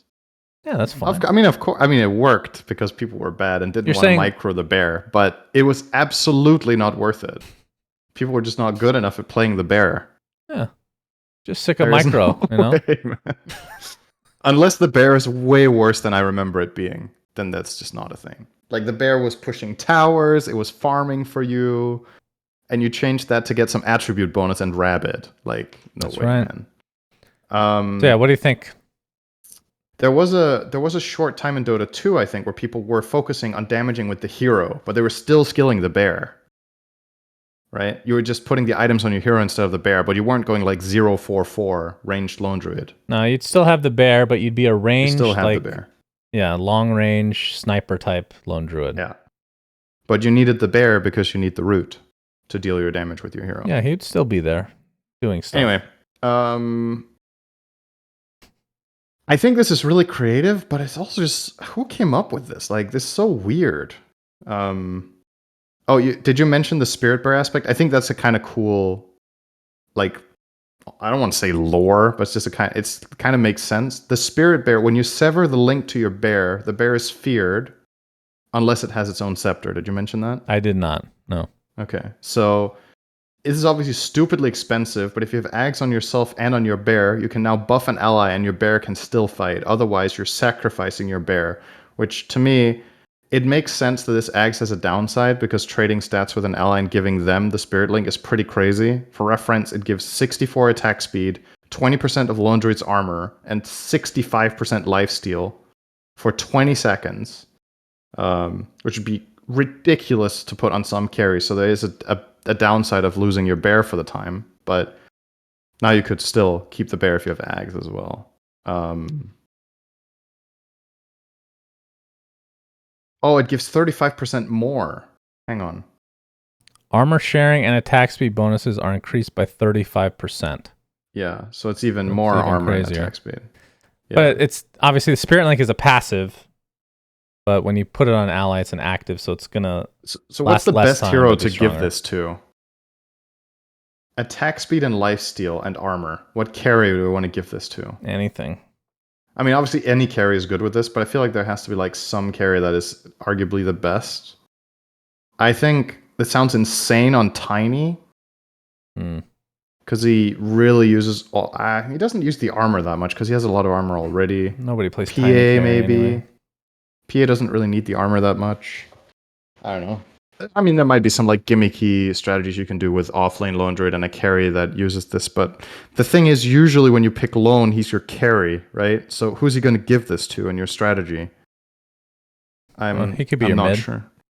Technically, you can make like TAs with this maybe, or I don't know. Bit weird. Okay, Luna gets a weird change, but I guess the old shard was too boring. So now the new shard with Moonglaves, when activated, creates 4 Moonglaves that rotate around Luna in a 150 radius for 6 seconds, reducing any damage she takes by 20%. If the glaive collides with an enemy unit, it deals 75% of Luna's attack damage once per its revolution. Cooldown 25 seconds, mana cost 25. This sounds like bone armor. Is that from WC3? It's a WoW thing. I mean, it doesn't deal damage, I think, but it's like this whole thing of like, there's something revolving around you that gives you damage reduction. It's like a classic thing in games in general, but I get how this thematically makes sense with Moonglaves. I just don't know if it's good. Now there's 2 heroes that have things hovering above their heads in a circle, like some demonic fucking sacrifice. Beastmaster and Luna now. Yeah. I think it's interesting. It doesn't say here if the glaive gets destroyed, but since it says once per revolution, it doesn't. It does not. They just keep spinning. Yeah, I tested this one. I mean, I think the last shard was a bit boring, so this makes it a little bit more interesting. We'll see how it works. I mean, 20% damage reduction for 6 seconds is very nice for sure, but I don't know. I'll give it a weird stamp. Okay, I just think it's strange. It might be good, but it's strange. It's creative. Magnus Ags now stuns, so we're back to the old horn toss, but it's obviously still on the Ags, not the shard. Collapse. The shard at TI was so busted. Collapse, you're back. Welcome back. I mean, think about this for a second. At TI, this was a shard, which is now the Ags, so 2,800 gold more expensive, and it took time before they gave it the stun back as Ags. Yep. Holy shit, that shard was the best in Dota. It was so fucking crazy. Well, you do farm faster than you did back then. It's only been 2 years. Yeah, that's true. Team Spirit did just win Riyadh as well, so, you know. Yeah. But you have a lot of bans, so... True. But he has a lot... I mean, that's the thing about Team Spirit is you have a lot of heroes that they have can big be hero played. pools, yeah. Marcy, Agshard, who gives a shit. Sidekick, that's the big one. Ability rework. So now it's a permanent buff for Marcy and her ally. And it's only dispellable upon death or if you buff a different ally. And it's almost like the Spirit Bear thing where if the ally is not in range, they will not get the buff, but Marcy will continue to get the buff for herself. That's the TLDR. Very 2,500 range. Very interesting change. Yeah, and then obviously to compensate, the numbers are way down because it's permanent. So, you like this? I don't really like this. No, this was one of the ones I disliked. So I guess I forgot to mention when the units past 2,500 use, Marcy gets half the bonus. I thought that she got the full bonus, but was this too difficult to use? I just don't like Marcy as a hero. Rewarding? So I don't know. Maybe I'm biased here. I'm trying to think of the reasons to use this. Would you say this is more for support or for carry? Probably more for support. Like, to give you an idea, we kind of have to look at the numbers, right? So level 1 sidekick, the carry you're laning with, you just give them 6 damage and 10% lifesteal permanently in lane. Mm-hmm. Is that good design? Like, Oh, what about Luna? it's reduced against creeps, obviously, Revenge. but how do you mean? They have passive. This is kind of like a passive now, but you choose which hero you want to put it on, right? Yeah, but you don't have any lifesteal in the game that is permanent like that as an No, aura, right? not You buy lifesteal, that. but the bonus damage. Sure. But it's the fact that you get the package, right?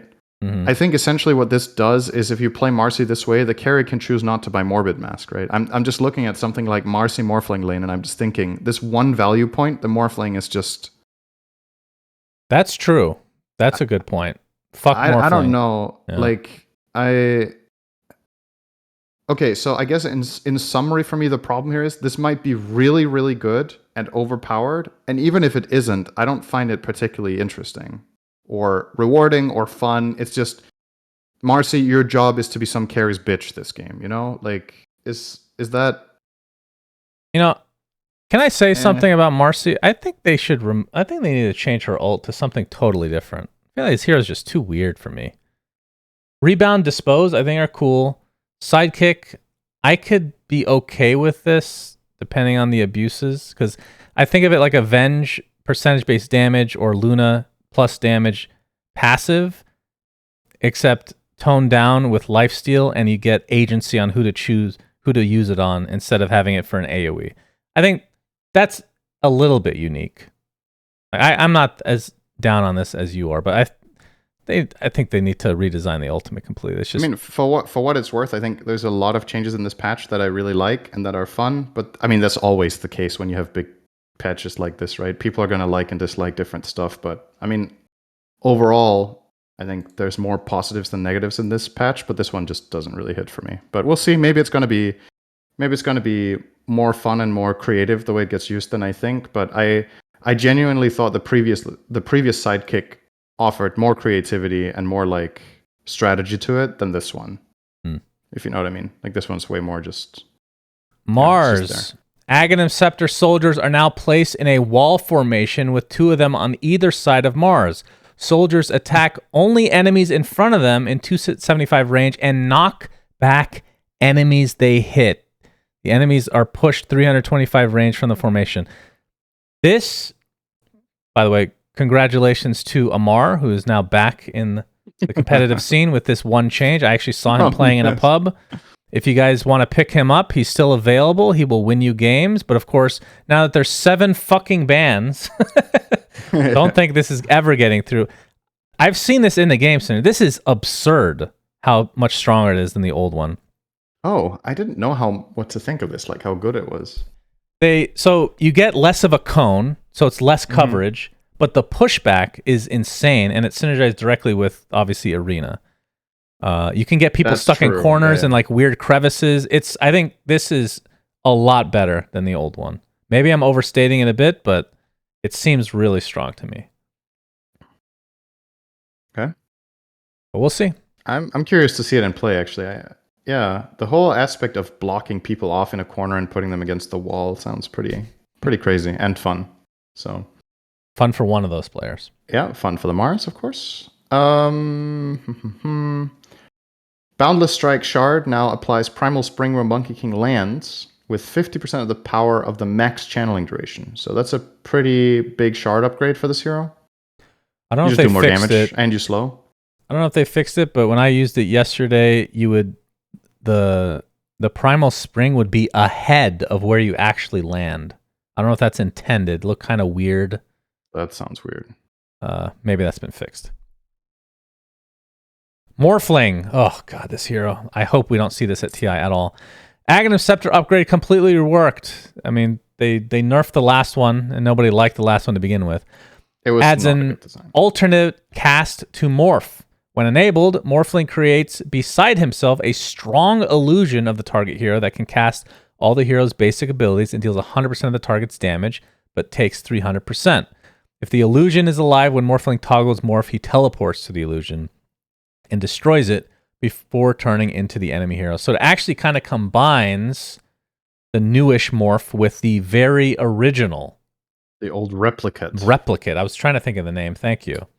where you could teleport to the illusion. This one, this is just sounds cool. Good, right? I like it.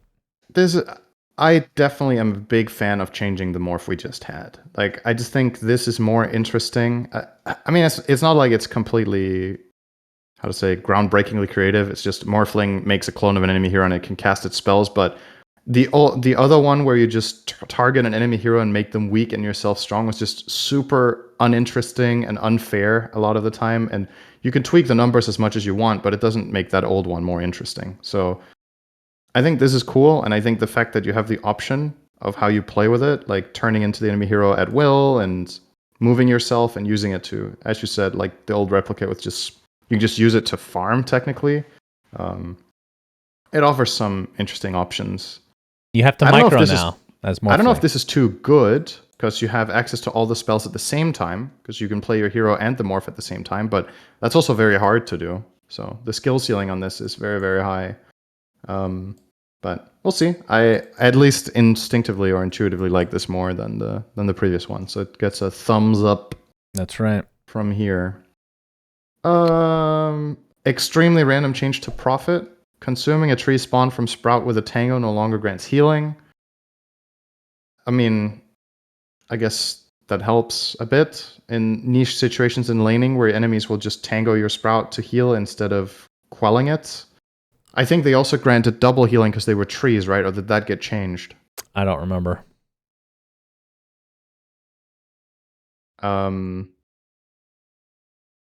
Anyway, and then we have Sprout, which deals damage now. Deals 14, 20, 26, 32 damage every 0.5 seconds for the duration. The damage is dealt in a 275 radius, affecting enemies close to the trees both inside and outside the ring. This is a very big buff. I don't like this one, though. I feel like the identity of this hero is just like straying away from what made him unique. Like Sprout, think of Sprout as an ability. You talk about this to somebody that doesn't know that much about Dota. It sounds like shit. You surround somebody in trees, and guess what? They can get out with a Tango. That's what makes it cool, though. I mean, with the talents, obviously, you can get stronger, but I don't know. I feel like they're just adding. You still get out. They're just adding shit to the. Just adding like every mechanic to every spell now, you know? Like there's a bunch of spells they've done that with in the past, and I think this is another one that's like, is it just buff them in another way? Like Sprout is so interesting. 100% agree with that. I think the thing that's a bit tricky about balancing this hero is if you want to make him viable as a support, the treants have to be good, right? Or his kit needs to offer something else than just utility, because Prophet does no damage as a support. He has no spells that deal damage. He only had his treants and his really good stats, right? Which he still has. He has one of the best base stat lines and stat gains in the game. So I think what they're trying to do here is to try to make him a bit more viable as support by buffing Sprout to deal damage so you can actually trade better and stand and be a presence in lane. You could also have done that by buffing the treants, but they've kind of already just nerfed them like 2 or 3 times in a row because that's what made the hero what it was. And I don't know, it's kind of awkward, right? Like, how do you make this hero better as a support and a core at the same time in a fun way? If you buff his stats more, his stats will be ridiculous. If you make the treants good again, you're essentially just reverting everything you did, which you could do. I think you could defend just making the treants better again. Or you have to do something like this, right? You can't really do anything about teleport to make him a better support. So that's not true. Come out of teleport and you silence on the way out. It's I mean, you would hate that even more than this, right? So, but that's just he's very special. It's a very unique hero, but it's awkward to make it viable. I think what's happened with the game in general for the last like year or two makes it harder and harder for Prophet to find a place. Because, like you said, it feels like over time heroes just do more and more stuff, and he doesn't. I think ever since they changed his shard, he's kind of gone downhill to me. Design-wise. Yeah. Necro, this one is a huge buff, by the way. So the old Ghost Shroud Aghanim Scepter, which was kind of awkward to, like, you never see it because Ghost Shroud's so easily counterable with Nullifier and whatnot. That's removed. And now, Heartstopper Aura is the one that gets upgraded, which I guess it kind of did in a way before as well. They were kind of combined. But now, Health Decay is increased by 60% of Necrophos' current health regen. So that's the Ags. So essentially, the tankier you get, the more damage you will do. It's very cool. It synergizes with Radiance, obviously. I love this change. I fucking love Necro. Let me try something here. I just How many hearts? I want to see how much. I want to see how much health regen you have with a heart and nothing else, and you're level 18. Let's see. Level 18. Yeah. Okay, I'm gonna say. I mean, that's usually around the time you will get heart, right? Because you're not buying it as your first item. So let's just be. I'm gonna say 40 damage a second. Let's see, hearts. So just your hero with a heart, level 18, no other items, no stacks on Reaper, gives 50 health regen, and you do 60% of that. So that's 30 DPS. Okay. That means effectively that, oh, I also need to have the Ags, right? That gives me a tiny bit more, doesn't matter. So if you're going this standard Necro build of focusing on, let's say, either you get Radiant, so you get defensive auras, and then eventually you get Ags, I think this Ags is really good, actually. And it doesn't sound that flashy, but the way the hero works is it's just so good, man. It's not as easily counterable as well. Like you have Spirit Vessel, Doom, any anti-heal, but like before with Ghost Shroud, like I said, just hard countered. So yeah, the old axe was so uninteresting to buy because you still just got fucking nullified, right? Like this is. I love this hero. This makes me want to play it, to be honest.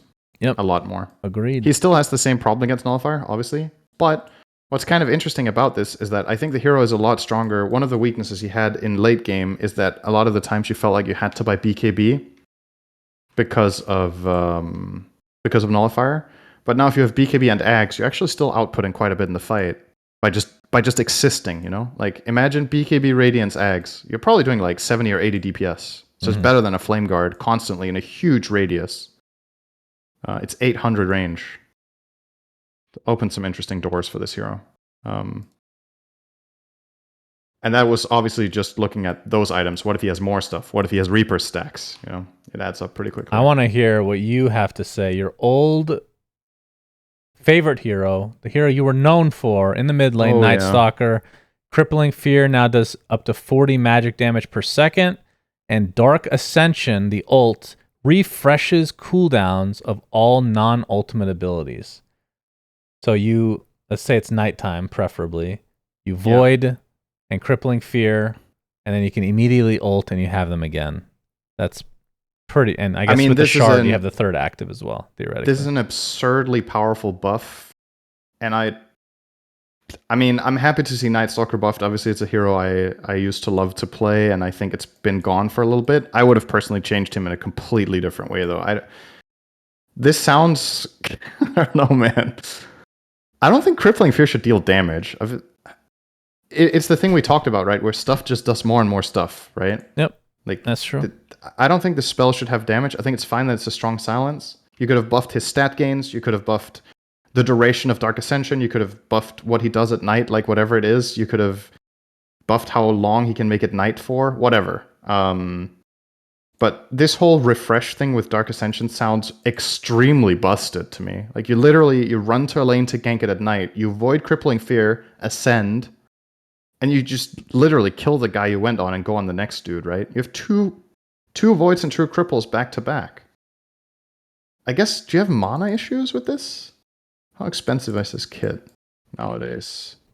So, level 4 Void is 110, Crippling Fear is 50, and Dark Ascension is 125 on level 1. So, casting all your shit twice will cost you 445. So, you probably need to itemize to use everything at once, either by having some small value items like bracers, or by having a neutral item that gives mana. But I mean, there's no way around it. This is just a giga buff, right? He's one of the biggest winners of the patch, and I'm happy he gets some love, but I wonder how good... I actually feel like this is just going to be frustrating to play against, right? It's just going to feel unfair. I don't know. Night Stalker's been so dead for so long, I don't really mind. We'll see how it works. How good do you think Crippling Fear would be for farming?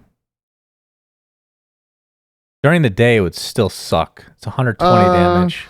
But then again, it's AoE, so it's like a whole neutral camp. I mean, it's like on level 4 it deals 240 damage. At which night. is something. But it's also a little bit about the opportunity of it, right? Like if you're using it, it's a pretty long cooldown, especially in low levels. So if you use it to farm, you cannot use it, and if you get ganked as a defensive measure, you cannot use it for killing. I don't know. I don't see it being used that much in that way, to be honest. It's a little something, of course. But mostly for blink cancels, then, I suppose. It just pushes him over the edge about whether he kills heroes or not, right? And every time there's more damage over time abilities being added to the game, it makes more heroes good against TA, right? That's also what I'm looking at with some of these changes. Heroes that didn't used to have damage over time are getting it, like Sprout, like Crippling Fear. I think there was one or two more that we already covered. So it's just more heroes that beat Refraction.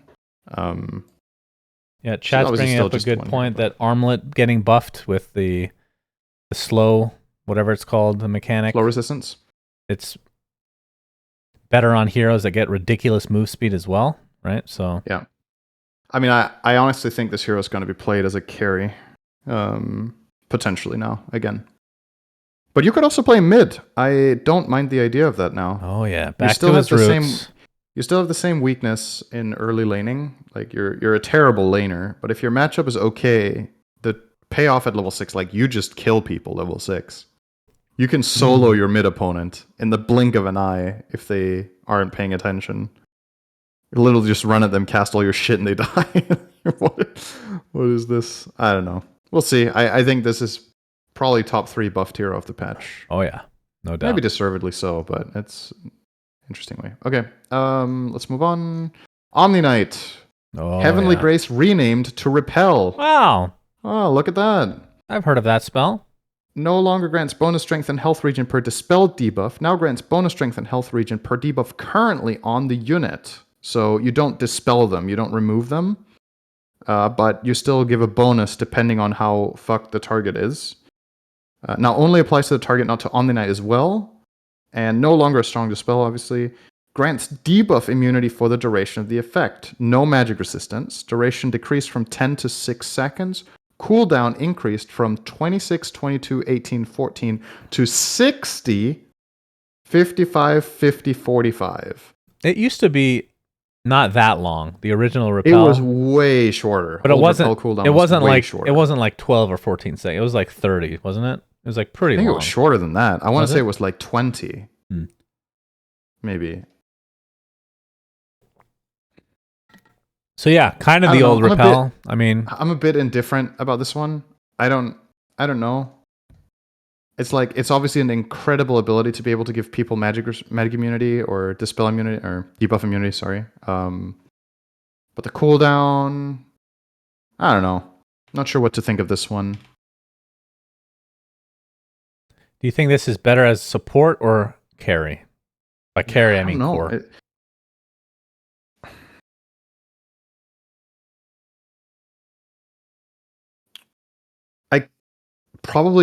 It's probably better for the core version of Omni because since it only affects the targeted unit, this is definitely stronger on the one target you use it on. And if that's you and you have items and you can go in, you're one of the only cores in the game that effectively can bypass BKB in games where BKB is mandatory, right? Because you have your own. So the old combo, for those that don't remember or weren't part of Dota community at that point, Omni Storm. You put Repel on Storm and he just goes ham.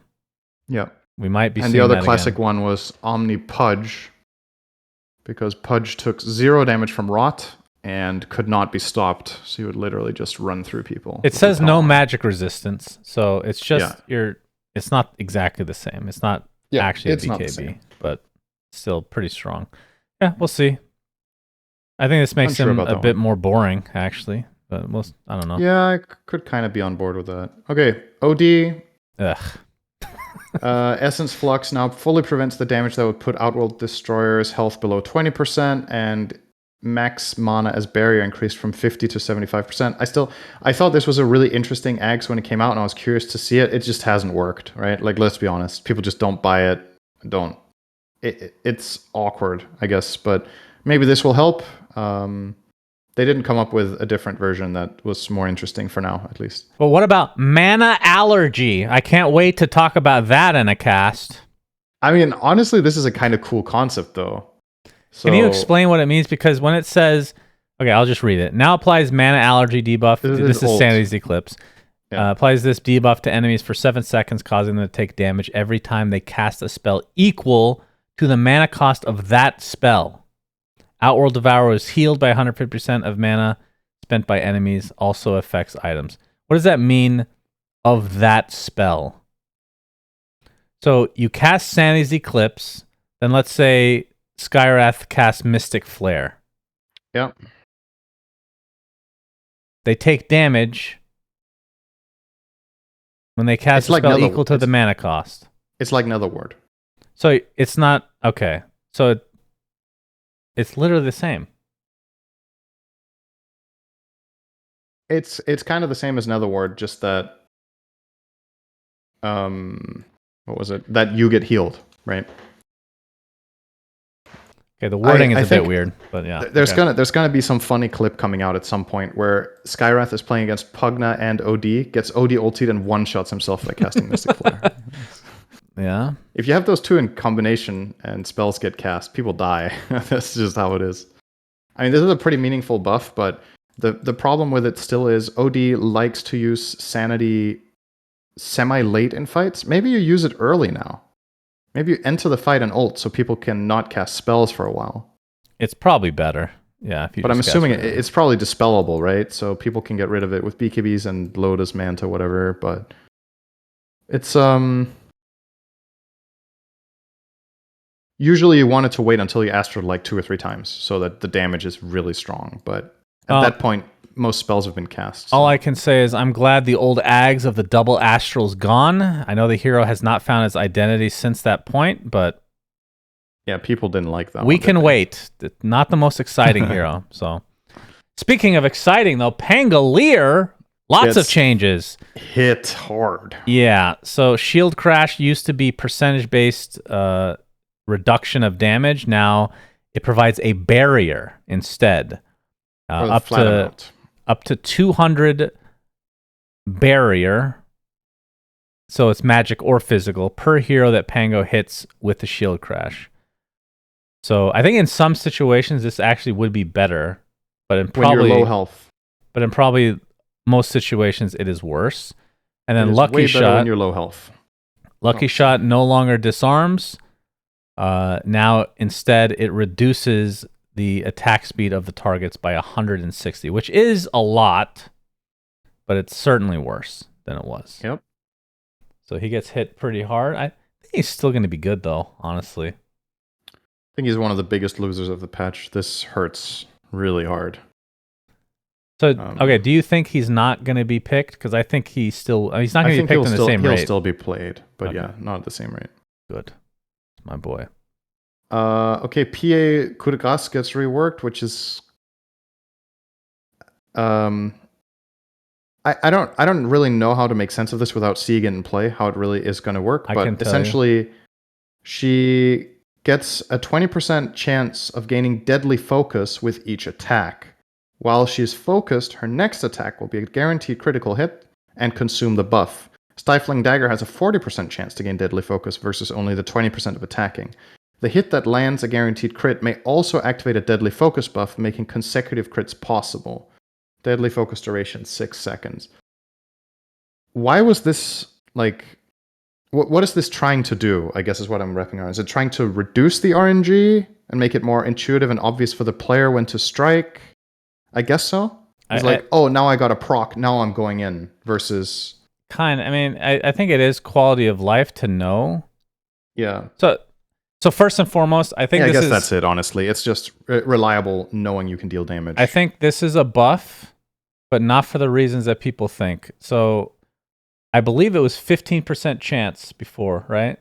I think that's the buff. Is from 15 to 20. Is that the chance is higher? Yes. The chance is higher, so that's good. The bad things about this, first of all, I mean, before you would, hit a bunch of creeps and maybe you wouldn't crit and then you try to use pseudo RNG to try to get the crit coming up. And you generally would get it because you're going to be phantom striking in and get a bunch of attacks. Now, this buff will come on your head, which, by the way, the enemies also see. So that is a bad thing. it only lasts 6 seconds, so you can't do that whole let's hit some creeps and then go find somebody. You only have 6 seconds to do it. So that's another bad thing. But I think the 5% extra chance is actually pretty gigantic. And the double on dagger is huge. Yeah. So, I mean, this is without a doubt overall a clear buff in most situations. But yeah, it was mainly the motivation behind it. But I guess it literally is just that at face value, it's just giving more agency to the player and making it more obvious when it's time to strike. Yeah, chat's reminding us right now, this is dispellable. Oh, it's dispellable. But I'm fairly sure this is a bug because Nullifier would just fuck this hero. Along As with if this hero isn't Silver fucked Edge. enough by SD. Imagine. That's true. Yeah, You literally just put ult on her. She's just useless. Yeah, before you'd need Ags on SD Shadow Demon to actually counter her. Now you just ult. I'm fairly sure that's a bug. It's been hotfixed. Chat says it's already fixed. Okay, good. Like that sounds funny as fuck. Though. Just get the money purge. You're just there. Like okay. Wow, how dumb is that? Okay. Speaking of Templar Assassin earlier, Phoenix now has all of its spells deal damage every 0.2 seconds instead of every second, which is really interesting. I think the damage per second of all of the spells is high enough to break refraction, so this hero just it removes refraction instantly, basically. You cast your spells on TA, it's just gone. That's the...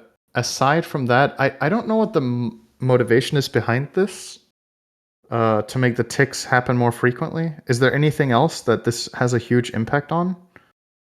Like, what synergizes with instances of damage being dealt? Cold Snap, but I think the cooldown's longer than 0.2. Yeah, right? the cooldown's too long. It might just be TA. TA was picked a lot. Yeah, it seems like a bit of a weird way of nerfing the hero, right? Is to just buff every hero's dots, which is also not what they've done. Oh yeah, Chessing cancels blinks. I think that's a really important aspect of this. Because none of Phoenix's spells did initial damage, right? Fire Spirit's Icarus Dive needed a full second to start dealing their first instance. So that is the bigger one, because that affects every hero, right? So blink cancellation. And now Sunray applies a stackable mischance debuff every tick of damage. So every 0.2 seconds, it gives 2% mischance. So that means at max duration, it's 50% mischance. And this is obviously important because with Supernova and with Shard, you can protect yourself from losing the egg by having a blind. I don't like this one, even though it's just like, why does this hero have to have that too? Wasn't it part of the hero's identity that was the risk reward? Now you actually cover your own ass with Sunray. I don't know that how to say ideology of this patch is the thing I dislike. I think everything else I'm actually very happy with what heroes they buffed and nerfed overall, but this whole thing of every hero needs to have more and more stuff actually in a way detracts from the hero's identity, right? Like now you just do it yourself, what you want teammates to do for you. The blind here is what Phoenix loves to play with blinds because then they protect it, like Drow or like Caudle or something like that. But now you just, I don't know. I hope this isn't a direction that we're going to see a lot because I find it makes gameplay more flat, more so than more interesting, personally. Yep. I mean, we'll cover the whole patch once we're done, but I agree that that's the one thing I haven't liked about this patch, but everything else has been very good. Yeah. Okay, moving forward. Pudge is kind of funny. Yeah. You instantly kill illusions with Hook, which has two aspects of it. Obviously, first of all, you can kill illusions, but secondly, it also makes it inherently obvious to you that you'll never dismember an illusion after you hook it, because you can't. Well, you could dismember the other illusion. Yeah. But if you hooked an illusion previously, it should have been a pretty dead giveaway how much damage your hook did. But I mean, I guess against certain heroes where the illusions are tanky enough, maybe you could have been fooled. The other thing is now, if you hook finds a target, a stun on you gets purged, hard dispelled. This is really unique and it's just strange, but it's like you throw out a hook, you get stunned while the hook is in the air, and if it does connect, then you can dismember because your stun got purged. That That's not how I'm reading that. Is that actually what it is? The way I'm reading it, so when Pudge hooks, he can't move while he's hooking. It's like the opposite of Han. Oh, now, okay. I interpreted this completely differently. When you hit somebody with the hook, you can then move as the hook is coming back. Okay, but that I've makes way more sense. I've gone and but tested that's not how it. I read it. I've gone and tested it. It's barely any time to do anything. I don't know how much difference this actually makes. And remember, it makes so much more sense. I thought this was the most random change of the entire patch. I feel like the way it's written is kind of ambiguous, right? But it obviously makes way more sense the way you say it. So it's slowly going towards the Han days here. I hope they continue this trend, please. This makes a bit of a difference because when you hook a target, they would usually land in front of you, right? And if you throw the hook and you start moving immediately as it connects, you can probably get behind the target or at least instantly, fully on top of them. So it's just a flat out buff, right? It gives you agency. You can choose if you don't want to move. But it does create, I think there's a lot of situations that can be a little bit awkward where you hit a hook and then it's like an awkward angle or whatever. You can reposition yourself just like slightly, just like 50 range or whatever. And that can be, it's definitely a buff for the better. I don't mind this. Do more with that, please. Sonic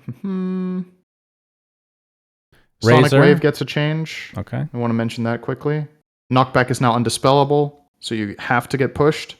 And you take damage over the knockback period instead of instantly. So Sonic Wave lasts 1.4 seconds, over which it does its full damage, but not instantly on impact. I find this to be an interesting approach. I like this redesign. I think it's like a cool way. It's also visually going to be really satisfying the way the spell works, right? Like this rippling wave outward, and then the damage follows the wave. You can't dispel the knockback, so you have to take the push, and then you take the damage. And the damage got increased as well. You say it's visually appealing. I think it's still going to be more visually appealing with the old version, because when somebody casts Sonic Wave, that's more hype to watch. Now it's just damage. I mean, it's quick, 1.4 seconds. But it's not going to be as hype. I personally like this one, but I'd have to see it in game. I haven't actually seen it yet, but that's my first thought.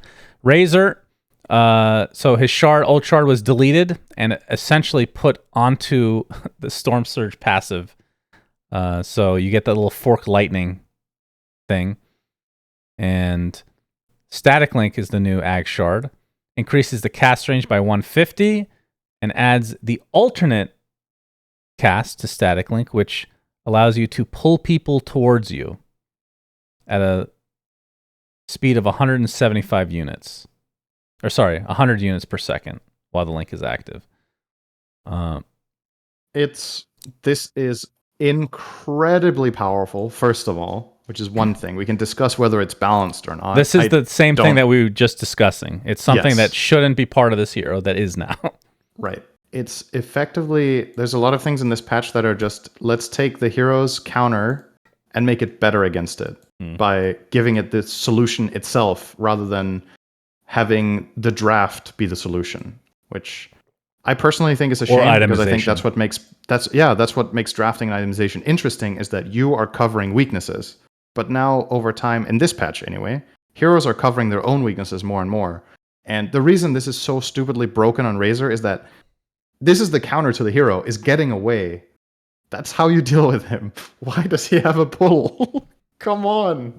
Yeah, that's weird. I don't know. I know it's pretty negative Nancy-like, but I mean, I have a pretty strong opinion about this. I don't like those specific changes. I like more or less everything else in this patch, except the heroes that are covering their own ass more and more. I think Razor is also a top 3 winner in this patch, by the way, from my perspective. Maybe top 3 is an exaggeration, but he's up there. This shard is crazy. And the fact that he just gets the passive on Storm Surge from the beginning, just a flat out buff, right? So. Yep.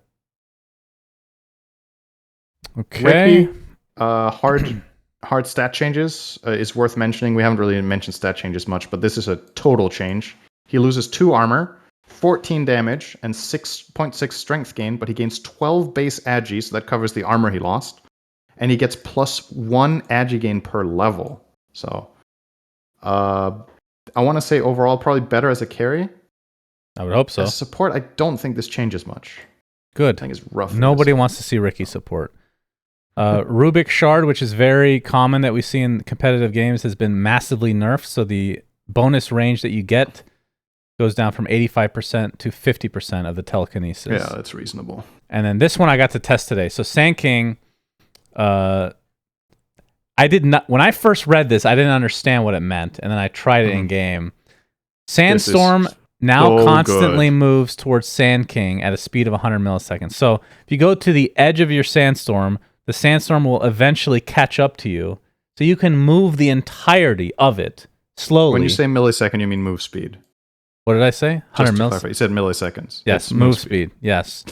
I mean, to be fair, MS also means milliseconds. Technically correct. It just doesn't make sense for speed. It's not a measure of speed. That's a measure of time. So Sandstorm becomes way better. And on top of that, the Ag Scepter, which again is the burrow strikes inside of the Sandstorm, which I knew this was bugged, Cinder. I knew it. When you increase the radius with the shard, with the talent, it actually made the Ags worse. People will be stunned less often.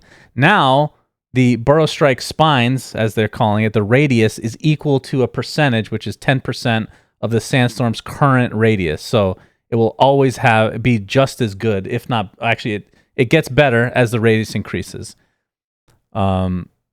Huge buff to this hero, and the shard is better as well. So instead of having to move every 700 units for the little epicenter pulse to go off, it's now every 2.5 seconds, as long as there's somebody near you. Yeah. Huge buffs to this hero. I think this hero is going to be very popular and competitive. This might be the biggest winner of the patch, actually. The single biggest one. You've said that about like 10 heroes, but yeah. No, I've said about 2 heroes that they might be top 3. I think this is the one. Okay. So there's a couple of things here. First of all, the whole Sandstorm movement is amazing. And you could say one downside to this is that it's telegraphed to the enemy which half of your Sandstorm you're in when you're invis, if they want to try to hit AoE stuns and spells, because they see the sand moving, right? So they know which direction you're going, but they don't know exactly where you are in the Sandstorm. And I think it can be pretty hard to tell like the exact angle the sand is moving at. If it's moving like a little bit to the left or a little to the right or whatever. But just being able to move in the Sandstorm is such an insane quality of life improvement for this hero in laning. It allows you to, navigate around sentries potentially. It allows you to follow through when you're going for kills. I guess this might have some uses for farming as well, technically, where you can sandstorm the wave close to the big camp, and then you can walk over to the big camp as you're farming and also get that one, because Sandstorm lasts very long.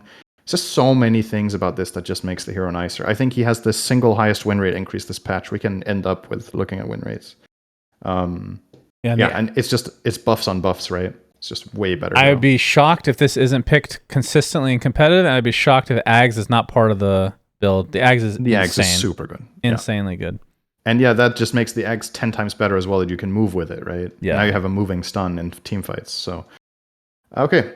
Shadow Fiend gets 25 attack range. I think that's worth mentioning. That's a pretty interesting change to that hero. Don't know, again, if we Shadow like that or not. Shaman did not get an attack range. I was actually expecting him. Is he 500 still? No, isn't he 400? He's shorter, I think. He's 400. We checked this the other day. I like that he's 400. That's the hero. He should not get attack range. Do something else. That's what they're doing. I like that. Okay, that's fine. So he gets a better Ether Shock. He gets a better Hex. The Hex target takes amplified damage now. So that's what makes it lasts way longer on level 1. This was a garbage level 1 spell. It was 1.3 seconds. Now it's 2 flat. It's also more expensive in mana to compensate, but I think that's fair. So, okay. Silencer Shard. Now silences all targets hit if glaives bounce. I don't know by how long. It doesn't say that. Well, it should Who knows? Test it yourselves, guys. Don't read the log. It should be the same as it was. Whatever the silence was before. I don't know. Doesn't show the shard here. The shard silenced before, but now... Oh, yeah, it was a fixed duration every 4 attacks, and now it just does it every time it bounces. Got it, yeah. I actually forgot how the shard works, so I guess I'm the idiot. Well, I mean, everybody's playing this as support, so... This hasn't really mattered. Yeah, it's been a rare thing. Slardar, another... Hold on, Skywrath Mage, Arcane Bolt, Ags 2 additional bolts instead of 1. That used to be a talent for free. Yep. Pretty big DPS upgrade, that's true. Slardar is a big change, too. Yeah. He is another big winner here. Faster stun by 0.1. The puddle duration is longer. And the puddle duration with Scepter is slightly longer. That's very irrelevant overall compared to the rest. But I think the biggest one, Bash of the Deep now passively grants 10, 20, 30, 40 attack damage when in water. That's a lot. Yeah, that's why the puddles This is were on increased. the Bash, right? It's not just his flat damage, correct? No, because that would be ridiculous. It's flat damage. It's just his damage in general. Yes, it's flat Holy damage. Shit, man. Yeah, no fucking wonder this guy's win rate shot up. Remember, when you so amplify when you corrosive haze somebody, that creates a puddle as well. So if you're standing in that puddle, you will have 40 damage if you've maxed Bash. Wow, that is so good. When I read this, I wasn't sure if it was the Bash or your base damage. Since it's base damage, this is crazy good. It's insanely good. This that is amazing. So good. Wow. Okay, I love Slardar. I don't mind the buff, but maybe this is a bit too much. We'll see. Big nerf to Sniper, Slark, by the way. Oh, you want to mention Slark? Yeah. No, because his hero's picked all the time. This is like the most bullshit shard in the entire game. Linger duration lowered from 0.5 seconds to 0.01. So the moment you're out, you're visible. So that's and a on good top change. of that, it lowers the duration of Depth Shroud by half a second. Right? Wait, what? Because I'm assuming it lasted 3.5, yeah. right? Because it would linger after it expired, so it also reduces the duration by half a second. I was just thinking lingering when you leave it, but I guess it would linger. I think it also lingered when it ended. So I think it's pretty meaningful nerf. Is that true? Okay, anyway. Not sure. That's just how I think it worked. Okay, Sniper Assassinate also performs an auto attack on the target. Damage is lowered to compensate, but now here's the fun thing. When Sniper kills an enemy hero, it's refreshed. The cooldown of Assassinate is refreshed, including kills not from Assassinate. And that has lower mana cost. This is weird. This reminds me of a champion in League called Tristana, whose jump got refreshed if she killed someone. This is the first thing I thought of. This is literally another like gunslinger character that gets a cooldown refresh on kill, but it's just on Assassinate. It's honestly, I think this sounds really satisfying and fun for the player, right? It's like you can go on a rampage in a fight, right? You kill one guy, then you can assassinate the next. Oh, you killed that guy too, you can assassinate the next. But how often is this really going to matter, is what I'm thinking. Yeah. Like, how often does this really happen, right? I feel like the 2-second cast time is going to be really annoying. Because you can't really... Yeah. Like, if you get the Ags, like... If you have Ags, it might be sick, actually. I don't know. The Ags does sound good. Yeah. By the way, I wanted to mention Snapfire. This is actually a huge change. It's just a talent, but the old 20 talent, which was Little Shredder uses your attack, is now the 25 talent. And the Little Shredder multi-shot is now the 20 talent instead of 25. Before, like in competitive games, when you hit level 20, this hero came online, and at 25 became disgusting. Now, at 20, this is not coming online. It's just a Little Shredder. Not doing... It's just the regular Little Shredder. Yeah. So it's the 25 is still disgusting, but that's very true. That's a huge nerf to this hero. Very true. Yeah. And this there's one other hero in Dota, just this mechanic of getting something when you kill. There's one other hero in Dota that has that, and that's PA Axe, right? I feel like there's another. Isn't she the only one that gets cooldown resets on kill? Where when you have blur, Axe chat is telling us, yeah, that's true. Wait, what cooldown does he get refreshed if he kills someone? His ult. You mean Culling Blade itself? Yeah. I guess it's a bit different though. No, actually it's the same with Assassinate. That's fair. That's actually a better comparison than the PA one, because that's where you kill someone and you get another. Is it all your spells that refresh? I think it's all your spells. Yeah. all the abilities are refreshed. Yeah. All right, Wind Ranger level 25. This one I think is the most interesting change, and I don't know what to think about it. Yeah. Cinder and Spectre. So the old ult, which is Haunt, is now the Aghanim Scepter. The old Shard, which was Shadow Step, is now the Ultimate. And obviously they've been slightly changed to be more relevant for their price range or whatever. Reality, this is a huge nerf, by the way. Reality, which is when you're going to each Haunt illusion, has a 3-second cooldown, but it casts Spectral Dagger on whoever you're going on. I still think this is a huge nerf. Like being able to go back and forth constantly, I think it was a huge deal for this hero, so that's gone. So now you get a single target haunt as the ult, and then the old haunt is only if you get Ags, which I don't even know if you go for. I can't tell if this is a buff or a nerf. It should be a buff because this hero was non-existent. Because you can use this shadow set more often than haunt. That's good. But then you're not going to have the same... I don't know. Like if you're getting Radiance, I guess Radiance just isn't a build anymore. So because the Shadow Step is so much worse than the Ags one was, to compensate for the fact that you just get it on level 6, I would say this is a nerf overall, because the reason Ags was so good was that you could use Shadow Step as often as you could, and now you don't even have the option anymore. Now you're just going to get Haunt, and you lost 2 base strength, which is also very meaningful in this hero in particular. The whole reality thing, casting a dagger, etc., I don't know. I'm a little bit unsure about what I feel about this, because I think design-wise, I kind of like it being this way, where Shadow Step is the ult. I just think the values are off. Like, this is probably too bad to be an ult on this hero, right? It needs to be better than this. You don't think it's good? 40-second cooldown only. It's level 18, though. True. Like, as a level 1 ult, 80-second cooldown. I mean, it's decent, of course. Like, having a global spell is always amazing, and you can teleport there, but your hero isn't particularly strong at that time. The fact that you can't reality jump, like you said. You don't get the vision, which is a really big part of Haunt that should never be underestimated, is that team fights open up and Spectre presses ult, and you know where everybody is, and you can target them with spells. You lose that aspect of the hero, which is enormous. You have to buy Ags to get that back.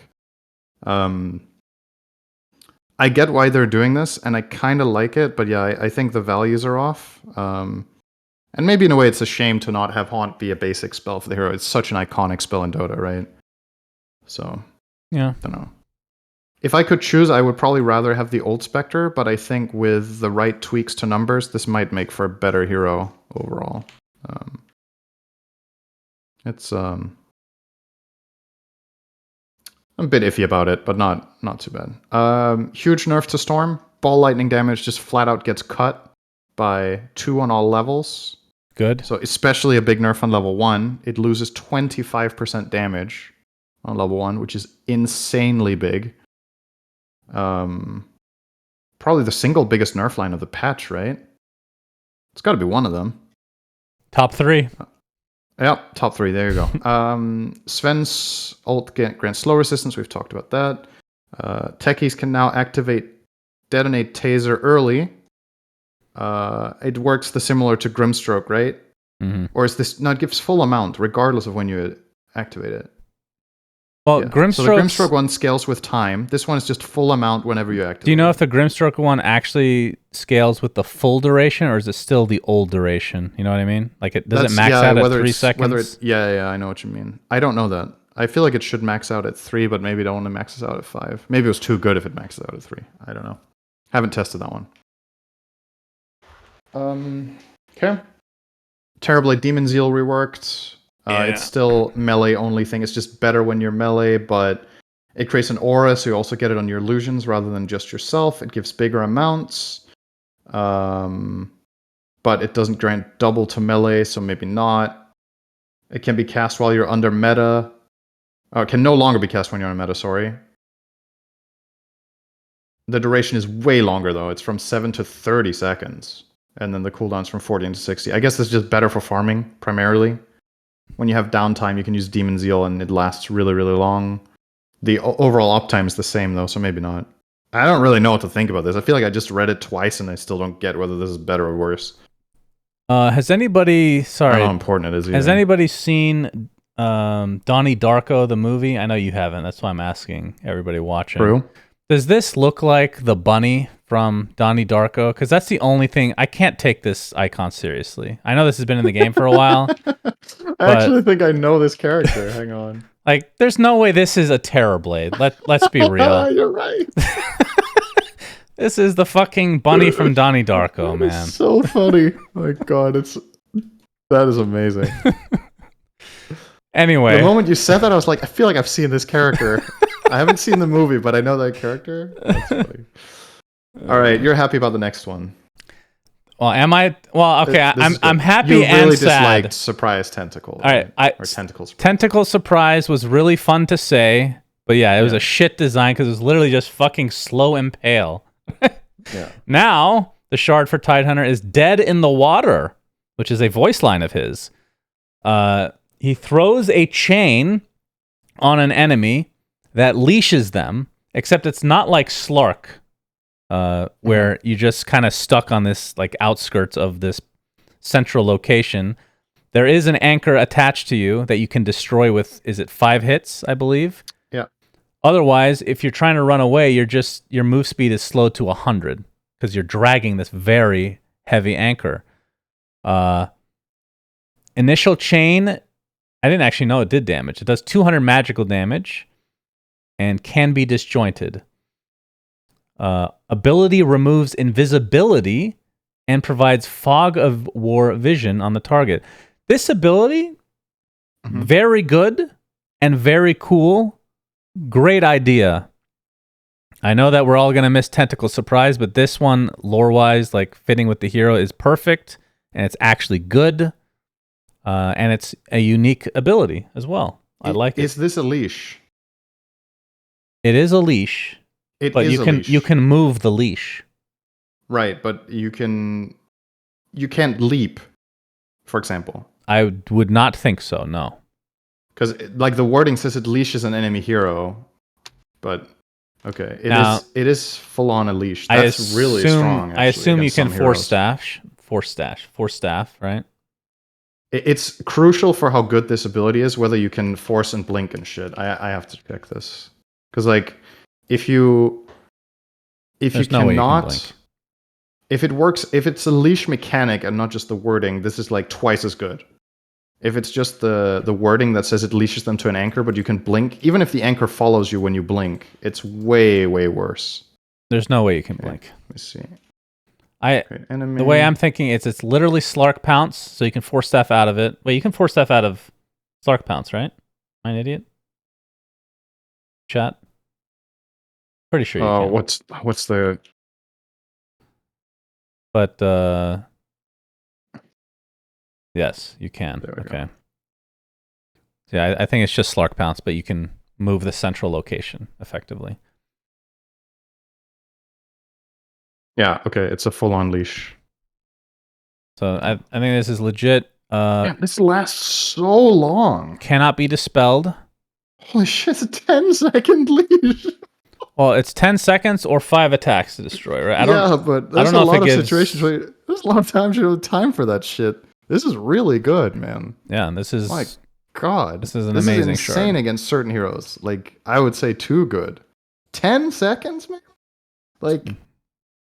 There's a lot of heroes that have mobility that don't have the luxury of spending 5 attacks on this. Somebody's saying Queen of Pain. Somebody's saying you cannot force out of it. You can't even Wind Waker out of it. It follows you no matter what. That sounds awesome. But I'm assuming if you force stuff, the anchor follows you, but you could still move, right? But it follows you. Okay. So indicate. One thing I do want to mention. This is a good shard, man. It's a really good shard. The 20 talent for Tide, I think this is really interesting. So the old one was plus 40 Kraken Shell damage block. Now it's been replaced with plus 4 Kraken Shell damage block per anchor smash kill. So any kill or assist, so anybody that dies with anchor smash on them throughout the entire game, it's retroactive, will effectively gain a stack. So this Tidehunter is like a stack hero now. And I was playing this... Do you have any way of knowing? No, not until you actually have been given this. Okay. So yesterday I took this. I'm sure they'll add that. Yesterday I took this as the 20 talent, and it ended up being exactly 40 Kraken Shell. So it was literally the same. But then I got some more kills, and it became better, and I felt good about myself. But I like this. I like little things like this. Obviously, it just needs the extra UI indicator. They need to show it, right? So you have an idea. Yeah. Of how much you're going to get. I feel like otherwise it's unfair to put the burden on the player to keep track of, did they have anchor smash on them when they died through the whole game, and then notching in your table every time somebody dies. It's like that's right. Weird. Okay, we're about to be at the end, Shannon. There's a couple more. Trient Nature's Grasp is now considered trees, which is a big buff. It means Wait, you can walk on your grasp. You missed tiny grow slow resistance center and 45%. Yep, that's true. That's actually pretty big. Go ahead. Yeah. So Nature's Grasp is trees for yourself for the purpose of Nature's Guise. So you can walk on the grasp. It gives you all the benefits that you usually have as if they were trees. And the tree search radius has been increased by 150 to 200. This is really big too, because you just have more options. This hero is less leashed to trees as you compared to before. Yeah. Pretty big, actually, for how the hero works. Troll Warlord. Rampage removed. It's about time. About time. I talked shit about this at 2TIs and just at Riyadh just a couple weeks ago. Finally, it has been removed.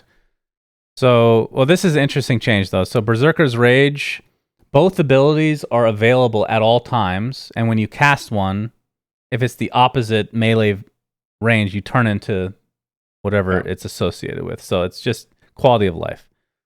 I'm trying to think of if any other scenario where that's bad. It just saves your click, right? It's just faster. It's just better. It's literally just better. Yeah. So the new shard is for Fervor, and I tested this out. It's insane. Increases max Fervor stacks by 4, so that goes from 12 to 16, and it grants Troll 20% plus 3% chance per Fervor stack to fire an additional ranged attack to any unit within the ranged attack range plus 175. So you're beating the shit out of somebody really fast with your ult, and you just have random heroes around you getting attacked by you as well that do not take off the fervor. And they also get attacked by these ranged axes if you're in melee form. You just throw axes while you're hitting in melee, right? Correct. Now, the thing I don't know DPS upgrade. is if they gain fervor stacks on them. I'm not sure. I don't think so, but not 100% sure on that. Right. So a little disappointed that they're sticking with this shitty ult that he has, but the shard is definitely better than the old one. I think we can safely say that. And I like the shard thematically for what the hero is, right? Like this is just a guy who's like flurrying, attacking super fast, and now he's just going a little bit extra berserk by hitting more people as he's fighting. I don't mind this design-wise. I don't know if the numbers are good, but I 100% agree. This is just a better choice than Rampage was. Yes. So, good. This one is insane. Most random change of the patch on Tusk. Passively grants Tusk attack speed slow aura within 350 radius. Tag team does. What do you think this means, Cinderin? How do you mean? What do you think this means? What do I think it means? Yeah, I think it means that Tusk just has an attack speed slow aura the whole game. Yes, that's correct. Okay, just making sure. Because when I read it, I thought when you hit tag team... during tag team, yeah. Yeah, but it's literally the whole game. And it has like this interesting particle effect for anybody that's nearby. It's like almost looks like ice lightning. I don't know why they chose that effect, but either way, very random, and I mean, that seems really fucking good. It's insane, especially in the early portions of the game when he's trading with tag team. It's even harder to fight back, right? It's just, I guess this just goes into the pile of why does this hero also have this now, right? It's just an extra thing he gets for free. Thematically, it fits the hero because he's like frost themed, right, etc. But I don't know. I would have rather. It's because they wanted to bring back what's that thing called? What was that old ability? The hovering unit? The Frozen Sigil? Yeah, the Sigil. Didn't that lower attack speed? Yeah, but that was a spell. No, I'm just saying they didn't have tag team. I'm just saying they wanted to bring that back, and so they just slapped on the effect to the hero. I don't know. Okay, not a fan of this. Let's just move on. Do not like that change. Underlord can cast Firestorm on allies when he has Shard. It's pretty big. Cooldowns increase slightly. We'll see how that works out. Undying gets hit hard. He should. This hero is insane. He loses 4 base damage. He gains cooldown on Decay. And he gets a slightly lower mana cost on Soul Rip, so that's the one buff. But that's a spell that people weren't really taking. They were going 4/0/4 a lot of the time, just getting Massive Decays and Tombstone. Decay level 4 has the same cooldown as before, but on level 1 it's way longer, so clearly a nerf to that hero. Ursa gets slow resistance during overpower. You can more easily stick on targets. Yeah, you're just gonna get nullified anyway, so... Yeah, that's fair. Venge gets better base attack speed. Wave of Terror now also reduces the enemy's attack damage by 15, 20, 25, 30%. Nether Swap talent has more range, and Wave of Terror armor reduction talent has more minus armor. So 4 flat-out buffs to this hero that is not particularly popular right now. I love to see it buffed. It's a bit in the same vein as Night Stalker, where I don't know if this was what I would have liked to see. It's just, again, it's just more stuff.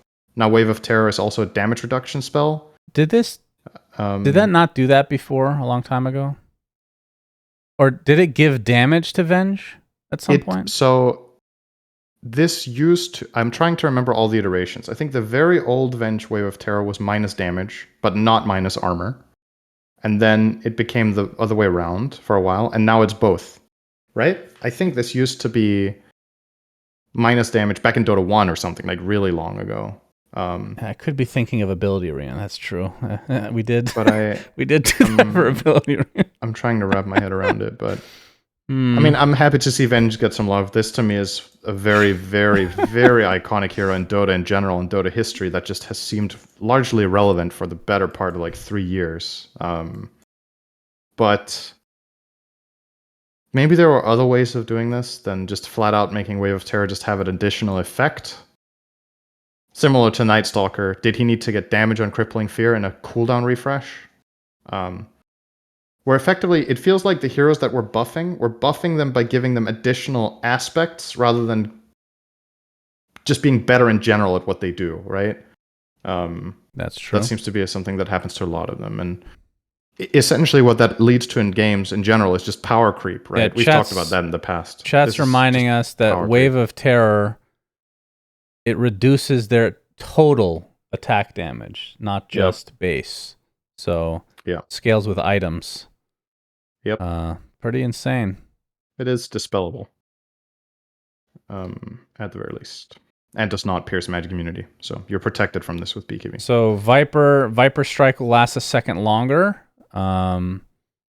Slows more. Projectile speed increased. And I guess the interesting thing is the 25 talent, which maybe the most unique 25 talent in the game now. The old one was minus 11 second Nether Toxin cooldown, has now been replaced with Become Universal. So, yeah, you can change attributes with a talent now. That's kind of cool, actually. And this is the ultimate confirmation that Universal is the best base attribute to have. Because it's a fucking 25 talent to get it. There you go. Right. The Viper, one of those heroes that falls off towards the late game, and then when you hit 25, then you're a carry again. So yeah.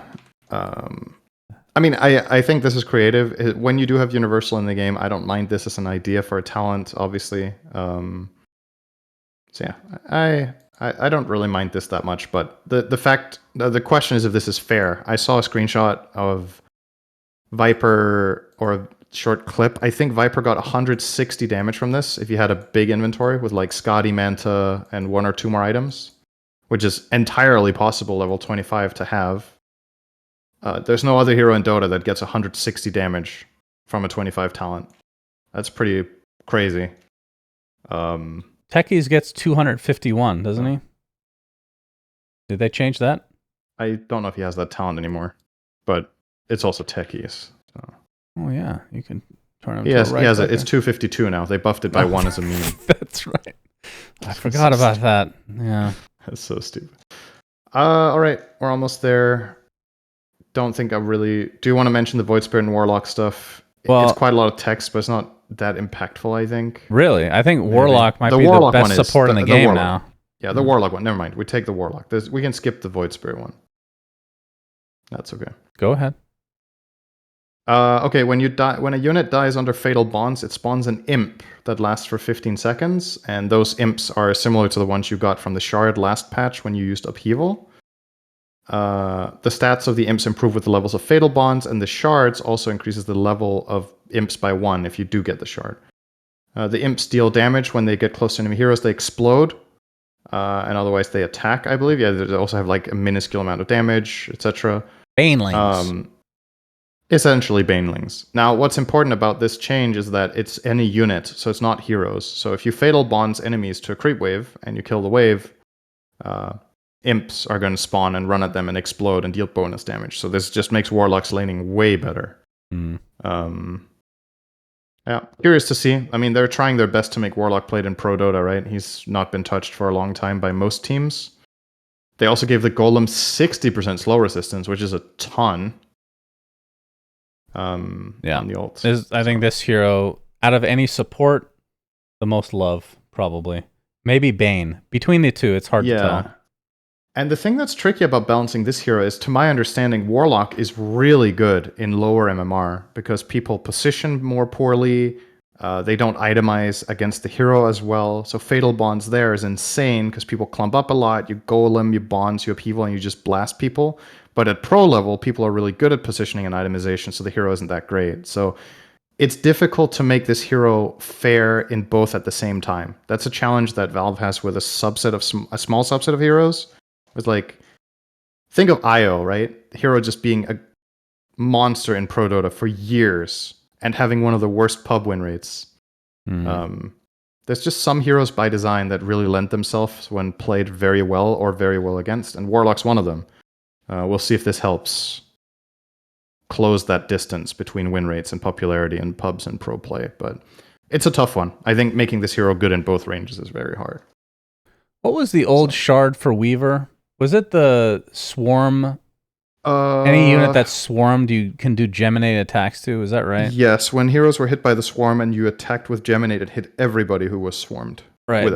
This one sounds insane, though. So there's a new shard with Shikuchi. Shikuchi will proc geminate attack 0.2 seconds after exiting the spell, aka becoming visible, and also procs an additional attack if Weaver has the 25 talent, which is the +1 geminate.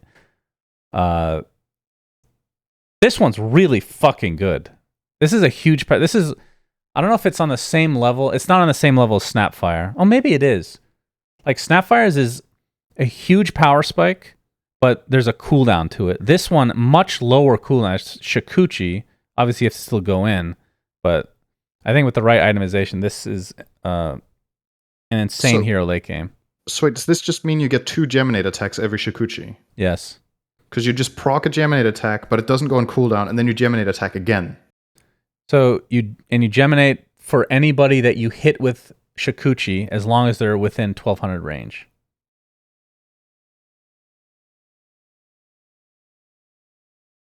Okay, so the mark is now placed by Shikuchi rather than by the swarm. Yes, so it's more consistent, I would say, at least. Huh. Or at least lower cooldown. That sounds really good. I think it's very good, but yeah, we'll see if it's enough to see this hero picked in competitive or not. Yep. Okay. Time to get to 2 of the final biggest winners, Shannon. I know I've said it a lot, but the last 2 worth highlighting here. Witch Doctor. Oh, hold on. Huge. Sorry? Winter Wyvern. What is Winter Wyvern can no longer deal physical damage to units affected by Winter's curse. Yeah. Affected units now take 30% more magical and pure damage from Winter Wyvern and units under her control. Yeah. So you do more damage with Splinter Blast, you do more damage with Arctic Burn, but your own attack damage isn't counted. I think this is mainly a support buff. Mm-hmm. And Cold Embrace also got a bit better. So cool. One of my favorite heroes. I mean, it's nice to see it buffed. Maybe this is going to help, but the still primary downside this hero has is that it is atrocious in lane when it doesn't have Arctic Burn ready. It's just one of the worst heroes in Dota. So that's the trade-off. Witch Doctor loses some strength gain. Cask delay, or bounce delay on the cask, goes from 0.3 to 0.1, which is a nerf in some situations and a buff in others. So to clarify, if you have 2 heroes close to each other, you could have a really long permastun on both of them with the bounce being 0.3. That obviously just gets cut shorter by the bounce being 0.1. You just get stunned more frequently. So in that situation, it's worse. But in every situation where you want the cast to quickly bounce to someone to stun them, it's better. The distance covered is shorter between people being stunned. Also better for farming. Better for farming, I suppose. I mean, it's kind of irrelevant overall, but the final one and the biggest one, Death Ward, now deals pure damage and pierces debuff immunity. Damage decreased from 90, 152, 10 to 60, 110, 160. Aghanim Scepter attacks can now also bounce to creeps, heroes prioritized. Thank God. Voodoo Switcheroo, attack speed reduction increased from 30 to 40, and the mana cost increased by 50. Death Ward owns. It is really good.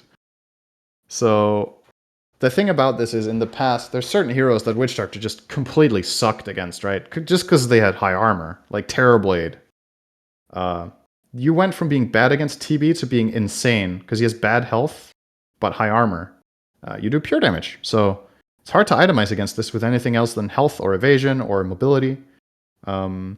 And the other thing is, it's a lot more obvious for the Witch Doctor to play because you know what damage you're going to deal. And it makes it easier to use Maledict. It makes it easier to have reads on fights about whether they're favored for you or not. And on top of all of this is one of the best heroes in Dota with Blood Grenade. And Blood Grenade got cheaper, so you can have it more affordably in the start. You obviously have fewer of them, but the reason this hero is insane with Blood Grenade is just Maledict, right? You Maledict someone, you throw a Blood Grenade on them, you hit them a couple times and they die. He is very high win rate right now. Along with he's been his annoying. friend right below, Wraith King. Skeletons now deal plus 25% more damage to heroes, and skeletons gain 2 armor. On top of that, his level 10 talent with Vampiric Spirit Lifesteal is increased by 2%, and his Wraith Fire Blast stun duration is increased by 0.25 on the 15 talent. So just 4 buffs to Wraith King. His win rate went up high because he got buffs, and a lot of his worst matchups got nerfed. Keep in mind, Illusion Heroes got nerfed, which is some of the things that Wraith King struggles with the absolute most. Yeah, I think that's it, Shannon. That's worth mentioning. It's also going long now. It's been almost 3 hours. Thunder God's Wrath deals less damage the less fixed flat, damage. But more percentage. Yeah, flat is the word I was looking for, but deals target max HP percentage damage, which is always fucking crazy. So late game, this spell actually scales incredibly well. Okay, that is 7.34. Very big patch. Lots of balance changes. Yeah, what do you think? I think this was a very good patch, other than the... Yeah. What is the best way to categorize? Like, too on the nose? Does that sound right? I think that's one way to say it. I mean, it's just, I like so many of the changes in this patch with numbers, with some design things, with what heroes get buffed, what heroes get nerfed, but I don't like all of the icing that some heroes get to buff them. Like just getting additional abilities, additional functionality. That was what made the heroes, right? Is that they have these downsides and these upsides, and I would rather that they keep the upsides that they have, and then if the hero isn't good enough, do something else, then just give it additional abilities. That's my gripe with this patch. I honestly like pretty much everything else. I think the captain's mode sounds interesting. I think a lot of the quality of life is good. I think a lot of the item nerfs are good. I'm unsure about slow resistance for now. I need to see it in play to gain an opinion of that, but like, I would definitely say I'm a bigger fan of this patch than the previous one, so it's an improvement. But yeah, the whole hero identity thing is my number one and only real gripe with this one. Sounds like it's similar for you. So. Yep. Yeah. Anything else?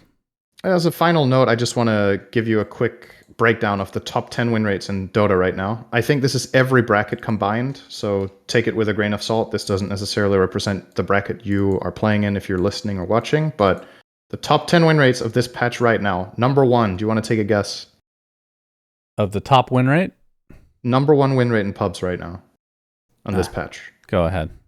Sand King. 58.42% win rate. That is very high.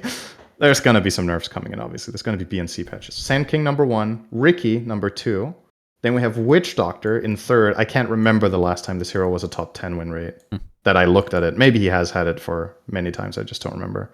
Wraith King in fourth. Slardar is now in fifth after his amazing buff to the bash primarily. Warlock sixth. Jakiro, Silencer, Chaos Knight, and then Oracle. And now suddenly Dawnbreaker after her buffs is up to 53% win rate. So, and then comes Night Stalker. I'm actually surprised to see him that far down. I thought he would be higher, but yep, definitely some major changes. Pro Dota is going to be fun to watch. I think the draft is going to be so different, and the prioritization of heroes is going to be so different. So it'll be very refreshing. But yep, overall, good job, Valve. But please stop cluttering heroes with more abilities. Just buff them in some other way, and then I'm very happy with what they did. Otherwise, this one. Okay, that is the end of the episode, basically 7.34. I do want to quickly mention before we sign off, it's actually a good thing that this patch came out, because the big thing with the arcade happened that I actually don't really want to talk about any longer. So all I'm going to do, we took down Ability Arena and there's a lot of stuff happening. I'm just going to post the video that Jenkins and I made in the comments of the YouTube video. Would highly recommend you watch that if you want kind of a TLDR of what occurred. And yeah, I'm not looking to talk about this much more. So I feel like I've talked about it to death. Yeah. Between that and the Reddit threads and all that shit. So, before we fully sign off, we forgot last episode to compare predictions for next Riyadh time. Masters. Next We'll do it 2 weeks after the tournament is over. That's right. Stay tuned. I mean, what a tease. There you go, guys. It was a good patch analysis for 3 hours, but our predictions for Riyadh, you'll get them 2 weeks after the tournament's over. Almost 3 weeks, actually. Oh, yeah. That's going to be hype. Okay. I bet you guys see cannot wait. Better predictions. All right. Thanks for watching. Thank you to repeat.gg for sponsoring. Check them out, of course. The link in the description of the video. Talk to you guys later. I'm going to bed. Peace. Good night, Shannon. Bye, guys. We say things that don't mean anything. Subscribe. But thanks for listening. Yeah.